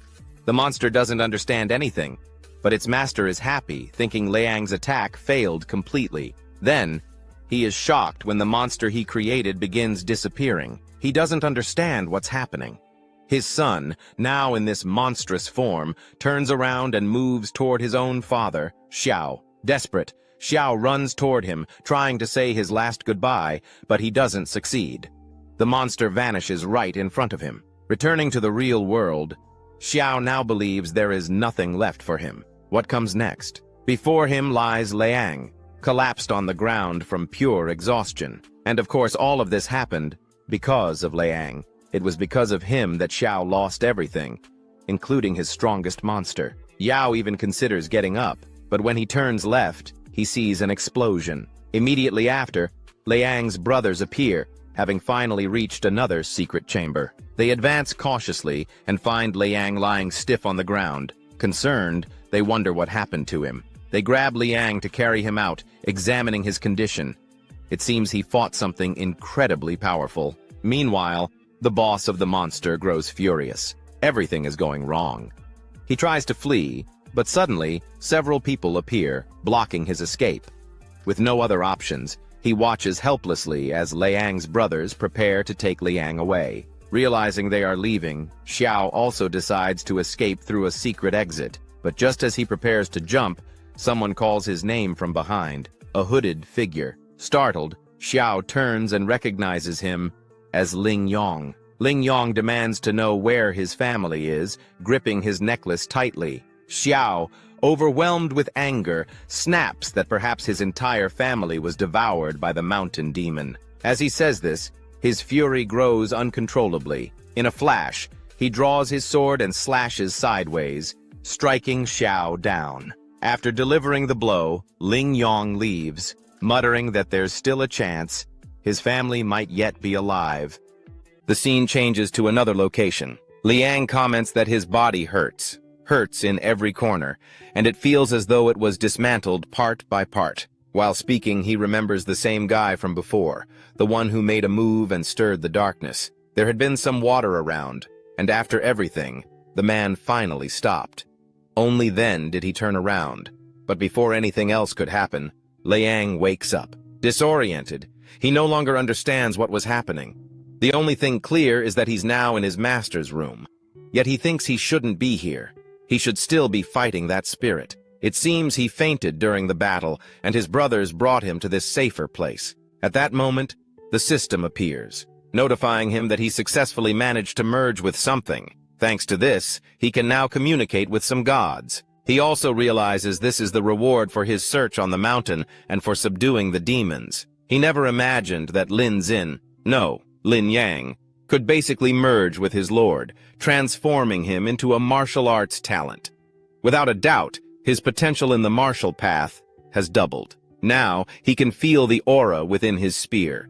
It's almost as if the weapon is alive, breathing. Suddenly, the spear moves toward Liang's chest, and a fire erupts from within. After processing everything, he realizes he might already be breaking through to the next martial arts realm. What shocks him most is that he's reached the second barrier in less than 2 months. Perhaps this was the chance Zediang gave me, he thinks. Just then the door opens, and his brother bursts in, celebrating. Liang turns to see him standing there, full of energy. The moment they enter, his brothers ask him to lower his guard. They only came to check on him and discuss the secret case they uncovered. They explain that after he defeated the last mountain ghost, commanded by Xiao, he fainted. His brothers don't know how strong that ghost truly was, so Liang decides to keep it hidden.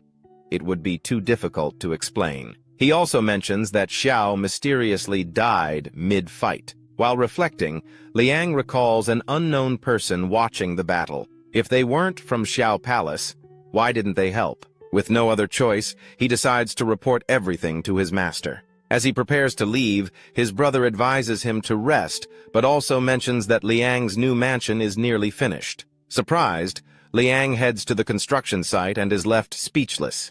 He now has his own mansion. The workers recognize him and cheer at his return. One asks what he thinks of the progress, and the master from before appears, handing him money. For saving so many lives, the master explains. Both factions pooled this for you. Use it for meals or whatever you need. Liang refuses at first, but eventually asks for the funds to be put toward finishing his mansion. The builders watch him in admiration, but abruptly, Liang changes the subject. He turns to the master and asks about the current state of his home village.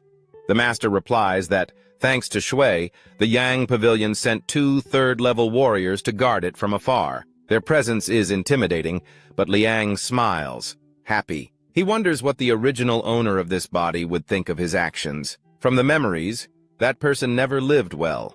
But now, Liang will ensure a good life for himself. As he ponders the future, the scene shifts to a lake. Standing by the water, Liang sighs. He lost his boat and now needs a new one. But since waking from his coma, he's eager to test his new abilities. He takes a step forward, attempting a divine technique he can't quite remember. What a waste if it fails, he thinks. Yet, to his shock, his water control has reached an unbelievable level. He's walking on the lake's surface, While all this was happening, we went back a little earlier. Here, we see some scared guys wondering what had happened. The hideout was destroyed. Even the one closest to him, Xiao, was caught and killed. Then, the silhouette of 3 people appears, revealing that those 3, that crazy bunch, ended up eliminating a good portion of their troops. Zhang, furious about this, kicks him and snaps that all he knows how to do is cry. Besides, the fruit they had planted earlier took so long to grow, but this incident ruined their plans. They lost many hideouts, and to make matters worse, they lost a lot of resources. However, some herbs remained. In this situation, he knew he couldn't stay any longer. He decided to take the ships and return to a certain church. His master agreed, and as he left, he thanked them. Meanwhile, we see this guy calling for his father, but his father interrupts him and remarks, "I planted this tree 5 years ago, yet it has never borne a single fruit." He then turns to his son and asks why he wants the tree to bear fruit. His son replies that even if this jujube tree doesn't produce fruit, it's still valuable. It attracts birds and animals every day to eat what's left. But the father dismisses this, saying those creatures are just beasts, mere meals for others. Anyway, he continues, this tree will rot sooner or later. I can no longer trust it. This also refers to the same guy he's following now. The ghost mother cult will see the tree rotting and falling. So tomorrow we'll send someone to deliver it to the Yang brat. He should take the boat to Hang tonight and leave this mess behind. As he says this, the scene shifts to another location. Meanwhile, we see Leang walking through the city. People stare at him, whispering that Leang alone faced a number of mountain demons. Hearing this, some grow frightened. That monster eats people, and that wasn't all. He had fought many big monsters out there. Likely, this rumor was spread by his older brother. As Leang grows bored with the attention, he notices something, his older brother standing nearby. Spotting Leang, he calls out and says, "There's something here for you." Confused, Leang approaches and finds a box. Inside are store ownership deeds worth 10,300 silver coins, outfits, and what seems to be Zhou's inspiration. The rest appears to be benefits Zhou left for everyone, hoping they'd meet again. Some parts of the letters were unclear, but among them were escape routes from the Ghost Mother cult and mentions of a certain person who would receive these items. It seemed their previous hiding spots had been leaked. Something was happening behind the scenes. Liang decides to take this to his master, asking for a step-by-step plan to block their escape routes while they devise a way to end this quickly. The scene then shifts back a month earlier. Here, we find a group discussing how a certain loyalist brought meals to his wife. As they talk, the scene changes to the man himself, muttering that he must hurry.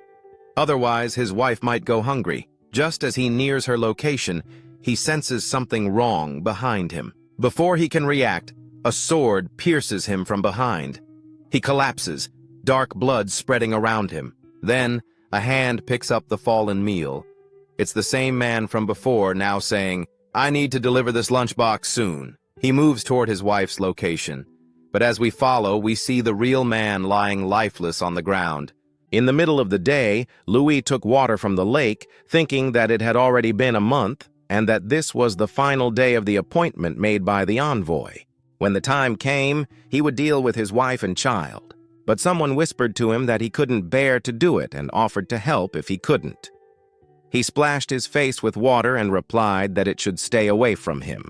He looked furious, but then responded that he couldn't get rid of it because they were one and the same. Soon, Liang Q and his brother approached him to ask if he was running a ferry service. They needed to cross and required someone to take them.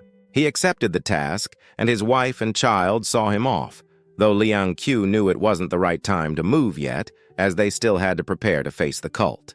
Liang's brother asked old Louis if they were his wife and daughter, to which he replied yes. Then, with a serious expression, Sui told him that saying those words while wearing someone else's skin was disgusting. Louis replied that he didn't understand, and a moment of silence passed before Sui took out his daggers and uttered that he would have to peel the skin before the man spoke the truth. Annoyed that there was just one day left, the man frantically cursed out loud, uttering that if he could have just made it through that day, he wouldn't have had to kill the wife and child. He then decided to kill Liang Q and Shui. His body emitted an ominous aura, which Liang Q recognized as signifying the galloping horse stage, so he immediately brought out his spear. As Zhuai and old Louis engaged in a fight, Liang Q positioned himself behind Shuai and pointed his spear at old Louis, causing the boat to rock. Shuai told the man that there were two of them and only one of him, so he might not hold out, but the man asked who said he was alone. Suddenly, another man jumped from the water, expressing that old Louis should have let him out earlier. Liang Q got an alert that there was another one, just as chains wrapped around his arms and pulled him into the water. Louis revealed that Ghost Mother guards always come in pairs, one in the light and one in the dark, and that his Shadow Guard specialized in underwater assassination techniques. He told Zhuai that if he couldn't kill him in 5 minutes, the kid would die, and the Shadow Guard confidently stated that the kid's lungs had likely burst already since underwater was his domain. However, he suddenly felt a yank in his chains that pulled him to collide with the waterbed. He asked what it was, and Liang Q stated that ever since his fusion level passed 70%, he had been curious about how far he could go underwater, so he owed him a thank you. The Shadow Guard couldn't believe he was being pulled with such immense force, and with a sharp gaze, Liang Q welcomed him to his domain. The Shadow Guard was thinking that in their world there are no gods, because if there were any, they wouldn't have come to save him, and they had never responded to him. If they existed, he believed he wouldn't be in such a state, as some believe gods can only be seen before death. He and Liang Q were facing off, connected by the chain, and he asked who exactly that guy was, knowing his own strength and speed and thinking that if he was fast enough, the kid would be dead for sure. He attacked first, but Liang Q used the water traverse to get closer and punch him in the jaw, blasting him away, and then he saw him disappear. He questioned how he was hit when he was on the galloping horse stage, just before Liang Q yanked him again, which surprised him. Liang Q then waited for him to come closer while preparing his fist. His punch landed with such power that it shattered the water, and dealing with someone in the galloping horse stage underwater wasn't a problem for him at all. Worried for his senior, he plans to immediately return to the boat, while the Shadow Guard, unable to move, thought that this big brother was right about gods only being seen before death. Liang Q, together with Sleepyhead, swam up to find old Louis had crashed onto the boat and was still saying the little junior is dead, making Shuai tense until a hand grabbed the boat and, to their surprise, it was Liang Q. He reported that the short guy was eaten by a water beast underwater, and though he looked exhausted, he was putting on an act. A croc could be seen from a distance, making those two believe his story was true and that he just got lucky. After that, the one called Old Louis lost and was eventually arrested, and he looked back to his family to see the woman glaring at him and the child looking scared. Liang Q uttered that the cultists from the Ghost Mother sect don't seem particularly strong, and Zhuai replied that they are a broken generation, explaining that a martial artist at the tiger hunting stage can live 120 years and the immortal stage even longer, but it has been 60 years since the fall of Great Qian, so the older generation can still hang on and the really old ones can live. But the middle generation is already dead, meaning immortal stage level veterans don't just show up casually, which led him to conclude that those people aren't the backbone of the Ghost Mother sect, and that the scary ones are the elites who come out of the sect at the Shao Manor. The envoy was pacing as he stated that after 40 years of joining the sect, developing branches and followers non-stop, he finally obtained the blood sacrifice grand technique, and he uttered that the sect is lacking in talent, desperately needing new blood, and the wolf-smoked great pill is his greatest hope. Then someone knocked on the door, which was taken down by a log that was sent flying toward him, but before it hit, he used his power to break it into pieces and asked who was there, discovering it was Gang and Hu. Gang attacked first, but the envoy blocked it with his forearms. The impact pushed him backwards, causing him to collide with the wall. Gang had evaluated that the man had mid-level wolf smoke power, one realm higher than him, and he stated that the battle must be swift and decisive. The envoy uttered that he thought Gang was strong, but Hu was concerned that the man took a punch without any injury at all. The man got up and dusted his clothes. Then he declared that none of them were going to leave alive. He exuded chi force, and Gang did the same. Gang stomped, and the statues were lifted. Then he kicked them towards him. The man chopped them off with his hands, got annoyed, and called it petty tricks. Next, an arrow was fired at him. Hu had released that attack. The man was confident that the small arrow wouldn't break his chi force, but Hu knew that it was enough. The tip of the arrow split and spat out smoke, blinding the man. Gang rushed forward to punch him, and it was followed by a huge explosion. He wondered if it was over. The man was on the ground, caressing his nose. He realized that he had been exposed thanks to Xiao Hongyuan. Otherwise, they wouldn't have come prepared. He took out a pill while telling them that he wouldn't let a single one of them go. He created an arrow with his hand.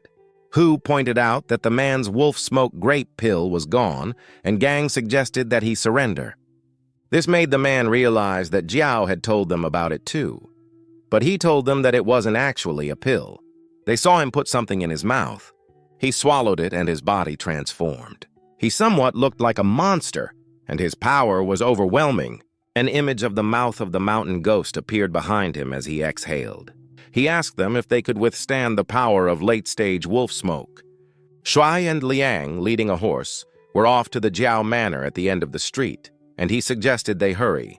When they arrived in front of the house, an eerie feeling prevailed, which Shuai could tell was emanating from the third senior inside, and he knew it meant trouble just before a part of the house exploded.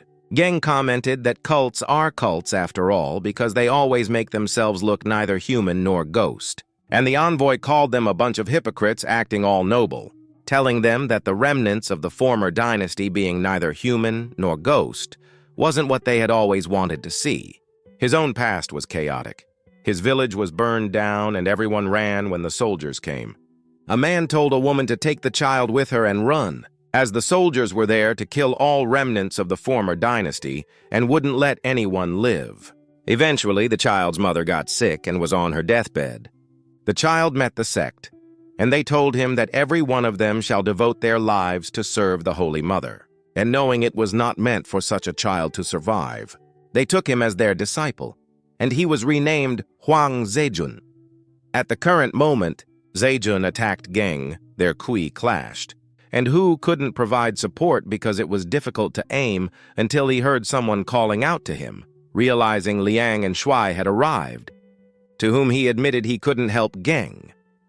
Shuai then took over the bow and arrow and aimed while Liang watched the fight of a wolf smoke and admitted he was overwhelmed. Geng, knowing he wouldn't last long and must find a way to break the stalemate, speculated that the weak spot was around the heart and planned to create an opening for his junior brothers. An arrow was shot over his head aimed towards Zejun's heart, but Geng found it strange because the arrow didn't feel like it was the fourth brother's power. And Zejun emphasized that it wouldn't even scratch his ki force, which made Geng understand that Shuai was misleading Zejun. They worked together, making it possible for Geng to stab Zejun in the chest, and as Zejun was taken aback, Shuai saw the opportunity and released a powerful arrow.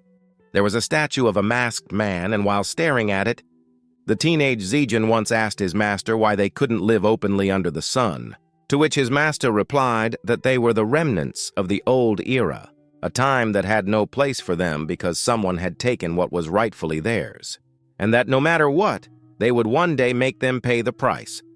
But now, an arrow had struck him directly in the center of his chest. As he coughed up blood, wondering how it was possible, Liang realized what had just happened. The first arrow, shot by his senior brother, had deliberately weakened power to numb Huang Zejun and make him think it was the fourth brother's doing. And then the second arrow immediately burst forth with galloping horse stage peak power, making Liang realize he had a lot to learn. When Zejun didn't move, Liang called Hu to bind him with a blue steel chain that was specially made for wolf smoke martial artists, whom Liang found terrifying because their hearts could shatter yet they would remain alive. Shuai patted his shoulder and told him not to be scared, uttering that those cults loved looking neither human nor ghost, which Zejun heard and repeated before asking them if they had ever lived in a cave where sunlight never reached all year round, if they had crawled out of a pile of corpses, and yelling that he only wanted to live openly under the sun, assuming that pampered people like them knew nothing. Shuai told him not to justify his evil deeds with righteousness, for his actions had destroyed countless families. leaving so many children without fathers, and so many fathers without children, and that he should not try to glorify his selfish desires because, instead of being pitied, Shuai felt an urge to break his limbs and dig out his heart to feed to the dogs. Leang was overwhelmed by this reaction, and Gang informed him that Shuai was an orphan from a village wiped out by the Ghost Mother sect, which Zayn seemed to recognize, leading Shuai to almost choke him before Gang stopped them and said it was time to bring him back to the martial hall, causing Shuai to click his tongue.